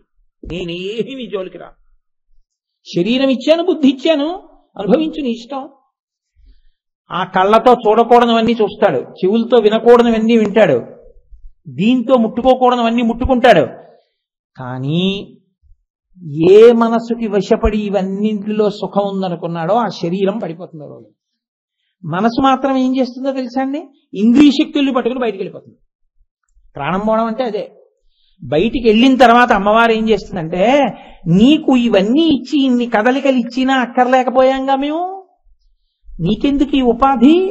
ఇప్పుడు ఆ మనసు, ఆ ఇంద్రియాలే, ఆ కళ్ళే, ఆ చెవులే, ఆ నోరే, ఆఖరికి ఏమవుతాయి తెలుసా అండి? ఎప్పుడు ఏది కనపడితే అది తినడమే జీవితంగా వెంపర్లాటతో బతికాడు. ఓ కుక్క కలియబడి తినేసి ఓ కుక్కలా అంటారు, ఓ కుక్క అవుతాడు. ఇంకంతకన్నా నేను దాని గురించి ఉపన్యాసాలు ఎందుకు? దానికి తగిన ఉపాధిలోకి పంపించేస్తున్నాడు. నీ అంత నువ్వు తిరగవలసిన అవసరం ముందు నీది, ఎందుకంటే బుద్ధి నీకు ఇచ్చింది ఆవిడ. అందుకే మీరు ఎన్ని పూజలు చేయండి, పూజలన్నీ ఎక్కడ పూర్తయిపోతాయో తెలుసా అండి? ప్రచోదయాత్ అన్న దగ్గర పూర్తవుతాయి. కాత్యాయనాయ విద్మహే కన్యకుమారి ధీమహి తన్నో దుర్గి ప్రచోదయాత్. ఏదో మీరు పరమశివుణ్ణి స్తోత్రం చేశారనుకోండి, ఆఖరణ ఆయన్ని కూడా అంతే, ప్రచోదయాత్. యజ్ఞోపవీతం ఉన్న వాళ్ళు సంధ్యావందనం చేసి 3 కాలముల యందు అమ్మవారిని అడిగేది ఏమిటంటే బుద్ధి ప్రచోదయాత్, ప్రచోదయాత్, ప్రచోదయాత్, ప్రచోదయాత్. మా బుద్ధులు ప్రేరేపింపబడుగాక, మా బుద్ధులు ప్రేరేపింపబడుగాక, అమ్మవారి వైపుకి తిరుగుగాక. ఇప్పుడు ఆవిడ ఏం చేసింది? ఆవిడే మన్మధుడి చేతిలో ఆయుధాలు తాను తీసుకుని శంకరుణ్ణి తండ్రిగా తీసుకొచ్చి కూర్చోబెట్టింది. మన్మధుడు చెయ్యలేని పని తను చేసింది. ఆయుధాలు తాను పట్టుకుని మన్మధుణ్ణి బతికించి మళ్ళీ ఆ ఆయుధాలు ఆయనకి ఇచ్చింది, తాను పట్టుకుంది. ఇప్పుడు ఆవిడ శివకామ సుందరి, శివుడికి భార్య. ఆవిడ అందాన్ని చూసేటటువంటి స్థితి ఒక్క శివుడిదే. నీకు నాకు ఆవిడ అందంతో సంబంధం ఏం లేదు. ఆవిడ మనకు అమ్మ, మనకి ఆవిడ జగజ్జనని, అఖిలాండేశ్వరి. ఆ తల్లి అంబిక, మనందరికీ అమ్మ. ఆవిడే ఆ ఆయుధాలతో బుద్ధి కలిగి నమస్కారం చెయ్యకుండా ఉండిపోయిన వాణ్ణి మాయలో తిప్పుతుంది. ఆవిడే నమస్కరించిన వాణ్ణి పాశం వేసి దగ్గరికి లాక్కుని శివుడిలోకి కలుపుతుంది. ఎన్ని చేసింది ఆవిడ అంబికగా? 4 కార్యాలు చేసింది. ఈ కార్యాలన్నీ చేస్తున్నా నేను చేస్తున్నాను అనదు. ఆవిడ ఏమంటుందో తెలుసా అండి? నేను ఆయన పాదధూళినంటుంది. ఎందుకంటే పతివ్రతా ధర్మం ఉంది లోకంలో. ఆవిడ ఎంత మహారాజ్ఞి అయినా, ఆవిడ ఎంత శక్తివంతురాలైనా, ఆవిడ మాత్రం ఎప్పుడూ ఆవిడికి శంకరుడంటే ప్రీతి. అందుకే ఎవరైనా భక్తులను ఉద్ధరించాలనుకోండి, వాళ్ళకి కూతురుగా వస్తుంది. దక్షుడు అడిగాడు, దాక్షాయణిగా వచ్చింది. కాత్యాయన మహర్షి అడిగారు, కాత్యాయనిగా వచ్చింది. భృగు అడిగాడు, భార్గవిగా వచ్చింది. జనకుడు అడిగాడు, సీతగా వచ్చింది. ఆకాశరాజు అడిగాడు, పద్మావతిగా వచ్చింది. నా దృష్టిలో వీళ్ళందరూ వేరు కాదు. గిర్దేవతేతి గరుడధ్వజ సుందరేతి శాకాంబరీతి శశిశేఖర వల్లభేతి సృష్టి స్థితి ప్రళయకైలు సంస్థితాజై తస్మై నమస్తి భువనైక గురోస్తరుణ్యై. వాళ్ళందరూ ఒక్కటే, ఒకే తత్వం, ఒకే శక్తి స్వరూపం. కాబట్టి ఇప్పుడు అటువంటి తల్లి ఉద్ధరించడానికి కోరుకున్న వాళ్ళకి కూతురుగా కూడా వస్తుంది. కానీ ఎవరికి కూతురుగా వచ్చిన ఆవిడ భర్త మాత్రం పరమేశ్వరుడు. ఆవిడ హిమవంతుడికి కూతురై హైమవతి ఇవ్వండి, శంకరుడు భర్త. దక్షుడికి కూతురై దాక్షాయణి కానివ్వండి, ఆవిడికి శంకరుడే భర్త. కాత్యాయని మహర్షికి కూతురై కాత్యాయని కానివ్వండి, ఆవిడికి ఏకాంబరేశ్వరుడే భర్త. ఆవిడికి ఎప్పుడు భర్తృస్థానం మాత్రం శంకరుడే.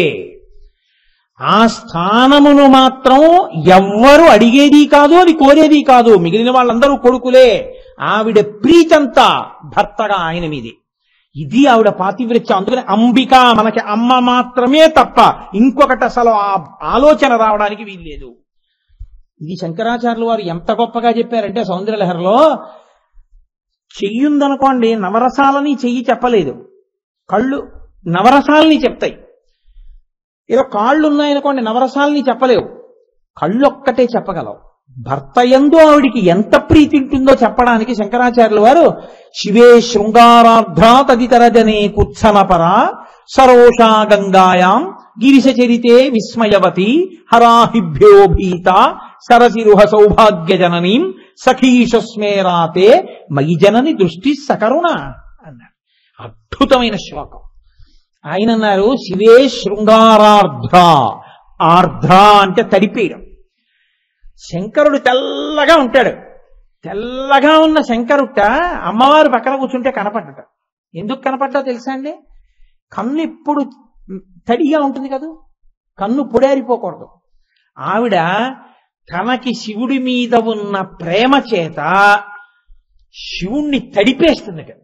ఆ తడిపేయడంలో ఆవిడ యొక్క ప్రేమతో కూడినటువంటి చూపుకి ఆ ఎరుపుతనానికి, కోపంతో ఎరుపు కాదు సుమండి, అనురాగము ఎరుపు, ఆ అనురాగపు దృక్కులకు తెల్లని శివుడు ఎర్రగా అయిపోతాట. ఆవిడ పక్కన ఎరుపులో కలిసిపోతాట. అసలు అలా తడిపేస్తుంది ఆవిడ ఆ ప్రేమతోటి. శివే శృంగారార్ధ్ర తదితరజనే కుత్సమపర. నేను మగవాణ్ణి కదా, నేను పురుషుణ్ణి కదా అని అమ్మవారి దగ్గరికి వెళ్ళినప్పుడు కొడుకుగా కాకుండా మగవాణ్ణన్న భావనతో నిలబడ్డాడో బీభత్సంగా చూస్తుంది ఆవిడ. మహిషాసురుణ్ణి శుంభుల్ని చూసినట్టు చూస్తుంది. అందుకే లోకంలో ఇంకెక్కడైనా మగవాణ్ణి అంటే అను, అమ్మవారి దగ్గర మాత్రం నువ్వు కొడుకు అంతే. అమ్మ అంబికానాథ అని అందుకన్నారు. కాబట్టి తదితరజనే కుత్సనపర సరోషా గంగాయాం. లోకంలో ఆడదానికి ఉండవలసిన గొప్ప లక్షణాల్లో ఒకటి ఏమిటంటే ఓర్పు. ఓర్పు తప్పిపోకూడదు. అందుకే కదా సన్నికళ్ళు తొక్కిస్తారు. పెళ్ళవగానే సన్నికళ్ళు తొక్కించడం ఎందుకండి? రోల్ దగ్గరికి తీసుకెళ్లి తొక్కిస్తారు. ఎందుకు తొక్కిస్తారంటే, నువ్వు నా ఇంట్లోకి ప్రవేశిస్తున్నావు, నీ మీద నాకు విశేషమైన ప్రీతి ఏర్పడుతుంది. నువ్వు నేను ఎంతో ప్రేమతో నీతో మాట్లాడే సమయంలో మీ తమ్ముడు ఏంటండి అలా మాట్లాడతాడు, మీ తమ్ముడి మాటలకి నాకు విసుగొచ్చేస్తోంది అందనుకోండి, అది మెల్లిగా మహావృక్షమై వేరుకాపరానికి ఎడుతుంది. కాబట్టి మా ఇల్లు విడిపోయే మాటలు మాట్లాడకుండా మా ఇంట్లో ఎవరి వలనైనా నీకు కష్టం కలిగినా ఓర్పు పట్టే, ఇదిగో ఈ సన్నికల్లుని రుబ్బినా గుద్దినా దంచినా ఎలా ఓర్పు పడుతోందో అలా ఓర్పుతో ఉండు సుమా, నా కోసం ఓర్పు పట్టే అని సన్నికల్లు తొక్కిస్తారు సమంత్రకంగా. కాబట్టి సరోషా గంగాయాం, ఆడదానికి ఎక్కడైనా ఓర్పు ఉంటుంది, ఒక్క చోట మాత్రం ఓర్పుగా ఉండని చెప్పరు. అసలు ఆ పరిస్థితి రానుకోవడదు. సవతిని తీసుకొచ్చి ఓర్పుగా ఉండమని చెప్పకూడదు. అది అసలు ఏ భార్యాస్థానము దాన్ని అంగీకరించదు. ఏదైనా ఒప్పుకుంటుంది. ఏమో ఈ పంచెలన్నీ ఇచ్చేస్తాను, ఇచ్చేయినట్టు. ఏమో నువ్వు కూడా ప్రావిడెంట్ ఫండ్ లోన్ ఇట్టేయి, ఏదో చేసేద్దాం చేసేయినట్టు. నీ స్థానంలో ఇంకోరిని కూడా తీసుకొస్తానన్న మాట నోటి వెంట రానుకూడదు, వస్తే అంగీకరిస్తుందని మీరు ఊహించనుకూడదు. కాబట్టి ఇప్పుడు శంకరుణ్ణి స్తోత్రం చేస్తుంటేట నన్ను భరించాడు కదా ఆ భర్త అని పార్వతీదేవి పక్కన కూర్చుంటే పైనుంచి గంగమ్మ కూడా ఇలా చూసిందిట. వెంటనే ఆవిడికి పాణిగ్రహణం చేశాడు, తాళి కట్టాడు. నాకు భర్త తప్ప నీకు భర్త, ఏం నువ్వు కూడా చూస్తున్నావు అని సరోషా గంగాయాం ఎర్రటి కళ్ళతో చూసిందిట. రోషంతో రౌద్రరసంతో చూసిందిట అమ్మవారు. శత్రువులు చూసిందని చెప్తే బాగుండదు కదండి. అందుకని శంకరాచార్యులు వారి ప్రజ్ఞ, కళ్ళల్లో రౌద్రరసం కనపడింది అమ్మవారికి. అప్పుడు శివుణ్ణి చూస్తే శృంగార రసం, మగవాడిని అన్న భావనతో అమ్మవారి దగ్గరికి వచ్చి ఎవడన్నా నిలబడితే కొడుకులా కాకుండా భీభత్స రసం. శివుణ్ణి పొగిడినప్పుడు గంగ చూస్తే రౌద్రరసం. సరోషా గంగాయాం గిరిశచరితే విస్మయవతి. పక్కన సరస్వతీదేవి కూర్చుని విపంత్యాగాయంతి వివిధమపదానం పశుపతేహే, ఆ పరమశివుడి యొక్క వైభవాన్ని వీణ మీద కీర్తనలు చేస్తుంటుంది. అమ్మా త్రిపురాసురుల్ని ఒక్క బాణంతో కొట్టేశాడమ్మా, జలంధరుణ్ణి చంపదల పారేశాడమ్మా, గజాసురుణ్ణి త్రిశూలం మీద నిలబెట్టాడమ్మా, మన్మథుణ్ణి కాల్చేశాడమ్మా, యమధర్మరాజుని తన్నేశాడమ్మా అని స్తోత్రాలు చేస్తుంటే విస్మయవతి ఆశ్చర్యంగా అలా వింటుందట. అబ్బా మా ఆయన కదా ఇంత గొప్పవాడు అని. గిరిశ చరితే విస్మయవతి, భయాల్ని పోగొట్టేది అమ్మవారు, భయాపహ అని పేరు ఆవిడికి. అటువంటి ఆవిడ భయపడిందంటే బాగుండదు. మరి ఎలా భయం చూపించడం, భయానక రసం చూపించడం? అది శంకరాచార్యుల వారి ప్రజ్ఞ. మా ఆయన కదా ఇంత గొప్పవాడిని సంతోషంగా అందరూ చూస్తుండగా ఇలా చెయ్యి పట్టుకుంటే బాగుండదని ఆవిడ చెయ్యి ఇలా మెల్లిగా శంకరుడి చెయ్యి మీద వేసిందిట. ఆయన పావులు చుట్టుకుంటాడు, ఆ ఊరుకుంటుందా పిల్లపాము మెల్లిగా పాకి ఈవిడ మీదకి ఎక్కిందిట. ఎక్కితే చల్లగా తగిలింది. తగిలితే హరాహిభ్యో భీత, ఆ పాము పిల్లని చూస్తే అయ్య బాబోయ్ పాము అందుట. అమ్మవారి కళ్ళల్లో భయం కనపడింది అన్నారు శంకరాచార్యుల వారు. హరాహిభ్యో భీత సరసిరుహ సౌభాగ్య జననీం, అమ్మవారి కళ్ళల్లో వీరరసం చూపించాలి. ఇప్పుడు మహిషాసుడితో యుద్ధం చేసింది, శుంభలశంభులతో యుద్ధం చేసింది అంటే అసహ్యంగా ఉంటుంది, బాగుండదు. నేను ఆయన అన్నారు, అసలు లోకంలో అమ్మ ఎర్ర కలువ అన్నది లేనేలేదు, ఉన్నది ఒకటే కలువ, తెల్ల కలువ. కాకపోతే అది ఏం చేసిందంటే అమ్మవారి కళ్ళకి కలువ పూలకి సామ్యం చెప్తారుగా, అందుకని అమ్మవారి కళ్ళని మాతో పోలుస్తారు కదా అని టీవీగా వచ్చి ఎదురుగుండా నిల్చుంది. ఏమిటే ఇలా పుట్టి అలా వాడిపోయే నీకు నా కళ్ళకి పోలిక అని అమ్మవారి ఇలా చూసిందిట, వీరరసంతో చూసిందిట. ఎవరు గొప్ప అంతే. ఈవిడ కళ్ళల్లో ఉన్నటువంటి ఆ వీరరసపు ఎరుపుతనం తెల్ల కలువలో పడి తెల్ల కలువలో పండించి ఎర్ర కలువలు కూడా అయ్యాయి. కాబట్టి సరసిరుహ సౌభాగ్య జననీం, అమ్మా అప్పుడు నీ కళ్ళల్లో వీరరసం కనపడింది. సఖీషు స్మేరాతే, నీ దగ్గర ఉండేటటువంటి చెలికెత్తెలితో హాస్యమాడినప్పుడు హాస్యరసం కనబడింది. మైజనని దృష్టి సకరుణ, ఇంతలో ఆ సఖీజనం అన్నారమ్మా శంకరాచార్యుల వారు వచ్చారమ్మా నీ బిడ్డడు అన్నారు. ఓ శంకరాచార్యుల వారు వచ్చారా అని కూర్చుని రా రా రా రా శంకరారా అని కూర్చోబెట్టుకుని ఏమిటి శంకర విశేషాలు అందుట అమ్మవారు. అప్పుడు ఇలా చూసినప్పుడు కారుణ్యం కనపడింది. నేనంటే శంకరులు అన్నాను కానీ శంకరులు ఏమన్నారో తెలుసా అండి, మయిజనని అన్నారు. మయిజనని అంటే నేను జరిగితే నాకు జనని. అప్పుడు నేనేమనుకోవచ్చో తెలుసా, అమ్మా కోటేశ్వరరావు వచ్చాడమ్మా, ఓ కోటేశ్వరరావు వచ్చాడా రమ్మను రమ్మను రమ్మను అని అమ్మవారు కూర్చుని రమ్మను అంటే నేను ఎలాగైనా కూర్చోవాలి. ఏమిట్రా కోటేశ్వరరావు ఏడు విశేషాలు, ఏమిటి శివాష్టోత్తరం చెప్తున్నాడు మా ఆయన మీద, చాలా సంతోషం అని అమ్మవారి ఇలా చూసేటప్పటికి కరుణ, ఎంతో కారుణ్యంతో నన్ను చూసింది నా తల్లి. మరి 8 రసాలు చెప్పారు, 9వ రసం ఇది శాంతరసం. శంకరాచార్యులు వారు అన్నారు, అమ్మవారంటే శక్తి కదలిక, శివుడంటే కదలిక లేకుండా ఉంటాడు శాంతం. అమ్మవారు శాంతం అయిపోతే శివుడు అమ్మవారు కలిసిపోయి ఒకటైపోతే అసలు నీకు ఇంకా అమ్మవారు కనపడదు. అందుకని చెప్పలేదు కానీ అసలు శాంతం లేకపోతే మిగిలిన రసాలు ఎక్కడి నుంచి వస్తాయి?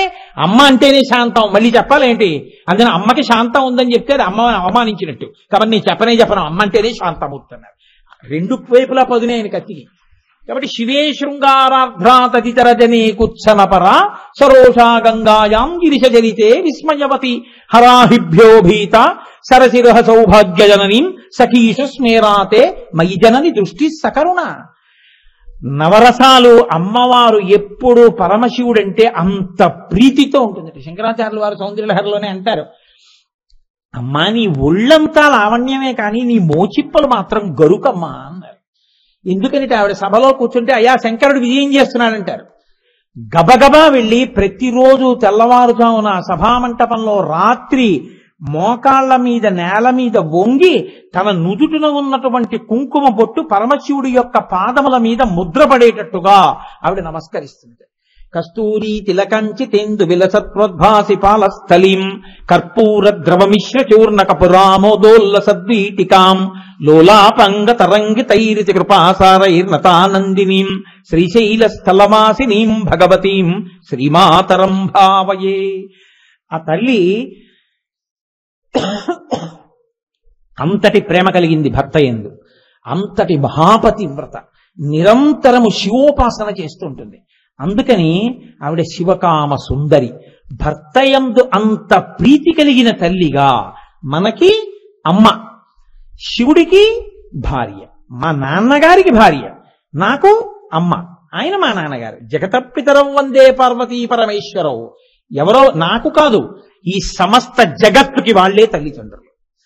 కాబట్టి వాళ్ళిద్దరి యొక్క గొప్పతనం ఏమిటో తెలుసా అండి? ఈ కారుణ్యం మన్మధుడి దగ్గర నుంచి ఆయుధాలు పట్టుకుని ఉద్ధరించడం అనేటటువంటి ప్రక్రియ యొక్క కొనసాగింపునకు పరాకాష్ట కార్తీక పౌర్ణమి. అందుకే కార్తీక పౌర్ణమి నాడు 2 చెయ్యకపోతే వాడు కృతఘ్నుడు అంటున్నాయి శాస్త్రాలు. ఏమిటా 2? రెండేమి మూడు, రెండిటిని ఆరాధన ఎందుకు కలుపుతాం, ఒకటి వేరుగా కలుపుతాం. కార్తీక దీపము అన్న దీపాన్ని రేపటి రోజునే పెడతారు. మిగిలిన రోజుల్లో దీపాలు ఇంటిలో పెడతారు, ఇంటి బయట పెడతారు. కృత్తికా నక్షత్రానికి దేవాలయంలో చేస్తారు, పౌర్ణమికి తిథికి ఇంట్లో చేస్తారు. నక్షత్రం దేవాలయానికి, తిథి ఇంటికి చేస్తూ ఉంటారు. కార్తీక పౌర్ణమి కృత్తికా నక్షత్రం ఉన్న రోజున ఇంట్లో చేసినా గుళ్ళో చేసినా మామూలు దీపం ఒక్కటి పెట్టి ఏ గుళ్ళోనూ ఉంచరు. అరుణాచలంలో అయితే కొన్ని మైళ్ల దూరం కనపడేటట్టు కొండ మీద దీపం వెలిగిస్తారు. రేపు వెంకటాచలంలో శేషాచలం మీద వెలిగిస్తారు దీపాన్ని, కపిలతీర్థం దగ్గర. ప్రతి ఊళ్ళో కూడా రేపటి రోజున పెంటపోగుని కూడా మామూలుగా అగ్గిపుల్ల గీసి తగలబెట్టకూడదు. రేపు ఎక్కడెక్కడ వీలైతే అక్కడక్కడ దీపాలు పెడతారు, గుత్తి దీపాలను పెడతారు. రేపు దీపం పెట్టినప్పుడు తప్పకుండా ఒక శ్లోకం చెప్పాలి. అలా శ్లోకం చెప్పకుండా రేపటి ప్రదోష వేళలో దీపం పెడితే మనుష్య జన్మ పొంది కూడా వాడు భగవంతుడి పట్ల దోషం చేసిన వాడు అవుతాడు. ఈశ్వరుడు, అమ్మవారు నియమం విధించింది. కృత్తికలంటే అమ్మవారండి, కృత్తికలంటే మాతృకలు. కార్తీక మాసం అంతా తల్లి అనుగ్రహం. అందుకే కార్తీక బహుళంలో ఇంత గొప్ప స్థితి ఉండదు. కార్తీక పౌర్ణమితో గొప్ప గొప్ప తిథులన్నీ పూర్తవుతాయి. రేపటి రోజు సాయంకాలం దీపం పెడితే ఓ శ్లోకం చెప్పాలి, అందరూ చెప్పాలి. కీటాః పతంగాః మశకాశ్చ వృక్షాః జలే స్థలే ఏ నివసంతి జీవాః దృష్ట్వా ప్రదీపం నచ జన్మభాగినః అని. ఈ దీపం కార్తీక దీపం ఇప్పుడు నేను వెలిగించింది అని ఆ దీపపు కాంతి పడుతుంది. అలాగా ఆ దీపంతో దాని మీదకి దామోదరమావాహయామి అని కానీ, ఉమాసహిత త్రయంబకమావాహయామి అని కానీ, రెండిటిలో ఏదో ఒకటి చెప్పి ఈ దీపంతో చెత్త కూడా వెలిగించాలి. రేపు వెలిగిస్తే ఏమవుతుందో తెలుసా అండి? కీటాః పతంగాః మశకాశ్చ జీవాః జలే స్థలే ఏ నివసంతి జీవాః. నీటిలో ఉన్న చేపలు కాని, బయట తిరిగేటటువంటి రెక్కలున్న దీపపు పురుగులు కాని, కదలలేని చెట్లు కాని, పుట్టలలో ఉన్న పాములు కాని, పశువులు కాని, ఇన్ని కోట్ల జన్మల నుంచో పాపాలు చేసుకుని మనుష్య జన్మ పొందకుండా ఉండిపోయిన ప్రాణికోటి కాని, మనుష్య జన్మ ఎత్తి పాపాలతో ఉన్న నేను కాని, ఈ పాపములన్నీ కూడా జలే స్థలే ఏ నివసంతి జీవాః దృష్ట్వా ప్రదీపం నచ జన్మభాగినః. ఈ దీపము యొక్క కాంతి ఎంత దూరం పడుతోందో ఆ దీపపు కాంతి పడినంత మేర ఉన్నటువంటి జీవులన్నీ మోక్షమునకు వెళ్ళిపోవుగాక. ఇచ్చేస్తారు రేపు పొద్దున. రేపు రాత్రి కార్తీక పౌర్ణమి తిథి నాడు ఆ దీపపు వెలుగు పడినంత మేర ఇచ్చేస్తుంది అమ్మవారి యొక్క అనుగ్రహం దీపం రూపంలో. కాబట్టి కార్తీక దీపం అన్న పేరు అందుకు వచ్చింది. కాబట్టి భవంతి త్వాం శ్వపచాహి విప్రాహ, ఆఖరికి శ్వపచులు కూడా విప్రులగుదురుగాక అని రేపటి రోజు ఈ 4 పాదాలతో ఉన్న శ్లోకం చెప్పి దీపం పెట్టాలి. ఆ శ్లోకం చెప్పకుండా దీపం పెట్టకూడదు. అందుకే ఈ దీపం పెట్టించి అందరితో శ్లోకం చెప్పిస్తారు ఒకసారి. రేపటి రోజున మేము అయ్యప్ప స్వామి దేవాలయ ప్రాంగణంలో ఈ దీపాన్ని వెలిగిస్తాం. రేపు అక్కడ ఉపన్యాసం అయిపోయాక కర్పూర దీపాన్ని, పెద్ద దీపాన్ని వెలిగించి లైట్లన్నీ ఆర్పేసి ఈ శ్లోకం చెప్పి ఆ జ్యోతి వంక చూసి నమస్కారం చేస్తాం అందరం. కాబట్టి కీటాః పతంగాః మశకాశ్చ వృక్షాః జలే స్థలే ఏ నివసంతి జీవాః దృష్ట్వా ప్రదీపం నచ జన్మభాగినః భవంతి త్వం శ్వపచాహి విప్రాః.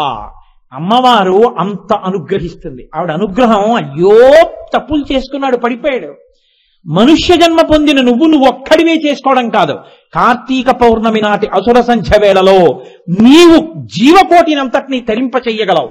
నీకు నేను ఈ శక్తినిచ్చాను. నువ్వు ఈ శ్లోకం చెప్పకుండా దీపం పెట్టకూడదు, దీపం పెట్టి ఆరాధన చేయకూడదు.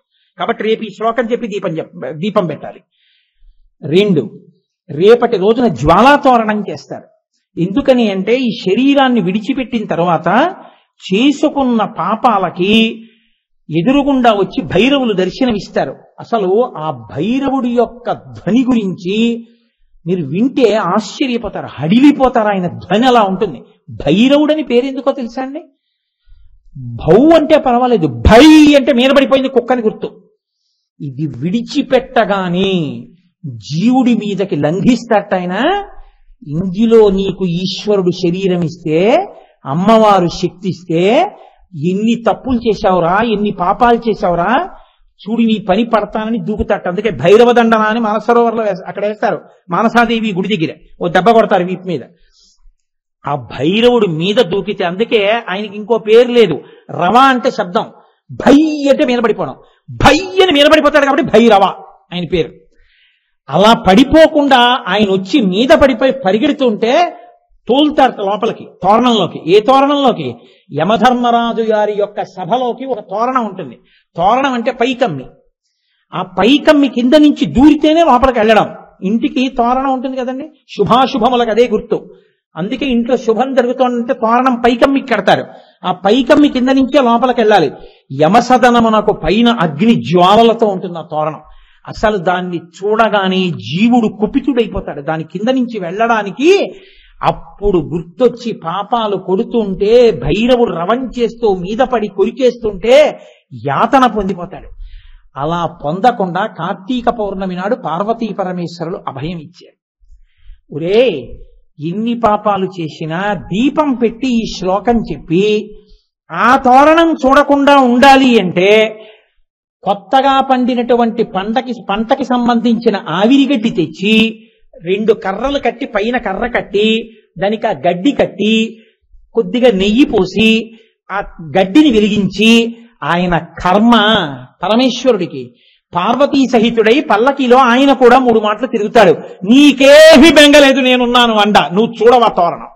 నిన్ను యమధర్మరాజు యొక్క లోకం చూడకుండా నేను నీ వెనకాతలుంటాను. చేసిన పాపాలకి ప్రాయశ్చిత్తంగా నేను నీ వెనకాలంటాను, దీని కింద తిరిగే అంటాడు. ఆ జ్వాలా తోరణం కింద తిరిగేస్తారు రేపు 3 మాటలు. 3 మాటలు ఎవరు తిరుగుతారో వాళ్ళు ఇంకా యమధర్మరాజు గారి యొక్క సదనమునకు, సభకి సంబంధించిన జ్వాలలతో కూడిన తోరణాన్ని చూడవలసిన అవసరం ఉండదు.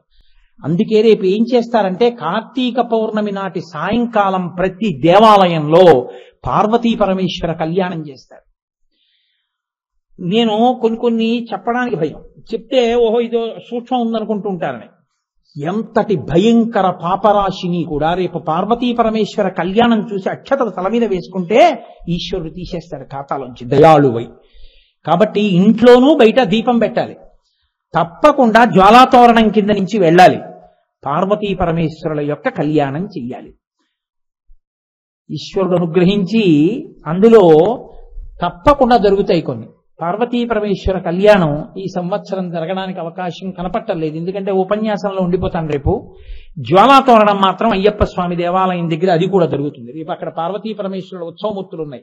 ఆ మూర్తులతో కలిసి, స్వామితో కలిసి, ఉత్సవమూర్తులేమి మా తండ్రి మా తల్లి మా స్వామి ఉన్నారు, చక్కగా జ్వాలాతోరణం కింద తిరిగి రేపు ఈ శ్లోకం చెప్పి కర్పూర జ్యోతికి నమస్కారం చేస్తాను. రేపు ఉపన్యాసం అయిపోగానే లైట్లన్నీ ఆర్పేసి ఆ కర్పూర జ్యోతి వెలిగించి అందరం కలిసి శ్లోకం చెప్పి నమస్కరిస్తాం. పార్వతీ పరమేశ్వర కళ్యాణానికి వచ్చే ఏడాది జరిపించుకునే అదృష్టాన్ని ఈశ్వరుడు అనుగ్రహించుగాక. కాబట్టి ఇంత కృప చేస్తాడు ఈశ్వరుడు అంటే. అందుకే కార్తీక మాసం యొక్క సిద్ధి అంతా ఎప్పుడంటే కార్తీక పౌర్ణమి నాడే. అంత గొప్ప రోజు రేపటి రోజు. కాబట్టి అమ్మవారంటే అంతటి అనుగ్రహ స్వరూపిణి అంబిక. అమ్మయ్యి లోకంలో ఉన్న అమ్మ దయతో అన్నం పెడితే, దయతో వీడు వృద్ధిలోకి రావాలని ఆశీర్వదిస్తే, ఆ అమ్మ పాపములను కాల్చి శివుల్లో కలిపే ప్రయత్నం చేస్తూ ఉంటుంది. పుడుతున్న వాళ్ళందరినీ పుట్టిస్తుంది, అన్నం పెడుతుంది, అందరికీ ఆర్తి తీరుస్తుంది, భయాన్ని పోగొడుతుంది. అంత గొప్ప తల్లి కాబట్టి ఆ తల్లి జగజ్జనని. అందుకని అమ్మ, ఆ అమ్మ వలన మనకు అయ్య దొరుకుతాడు, లేకపోతే అయ్య దొరకడు అసలు. కాబట్టి అటువంటి తల్లివమ్మ అని స్తోత్రం చేయడానికి పేరు పెట్టి అమ్మని పిలిస్తే అంతకన్నా దోషం ఇంకోట్లేదు. అమ్మకి కితాబు అమ్మా అని పిలవడమే. కాబట్టి అంబికానాథ అని, అబ్బో అంబికానాథ, అమ్మా నువ్వు మా అమ్మవి, ఆ శంకరుడు మా తండ్రి అని స్తోత్రం చేస్తున్నట్టుగా ఆ నామాన్ని అంత అందంగా శివాష్టోత్తర శతనామ స్తోత్రంలోకి తీసుకొచ్చారు. నేను ఒక చిన్న ప్రకటన చేస్తాను, మీరు శ్రద్ధాళువులై ఉందురుగాక. నేను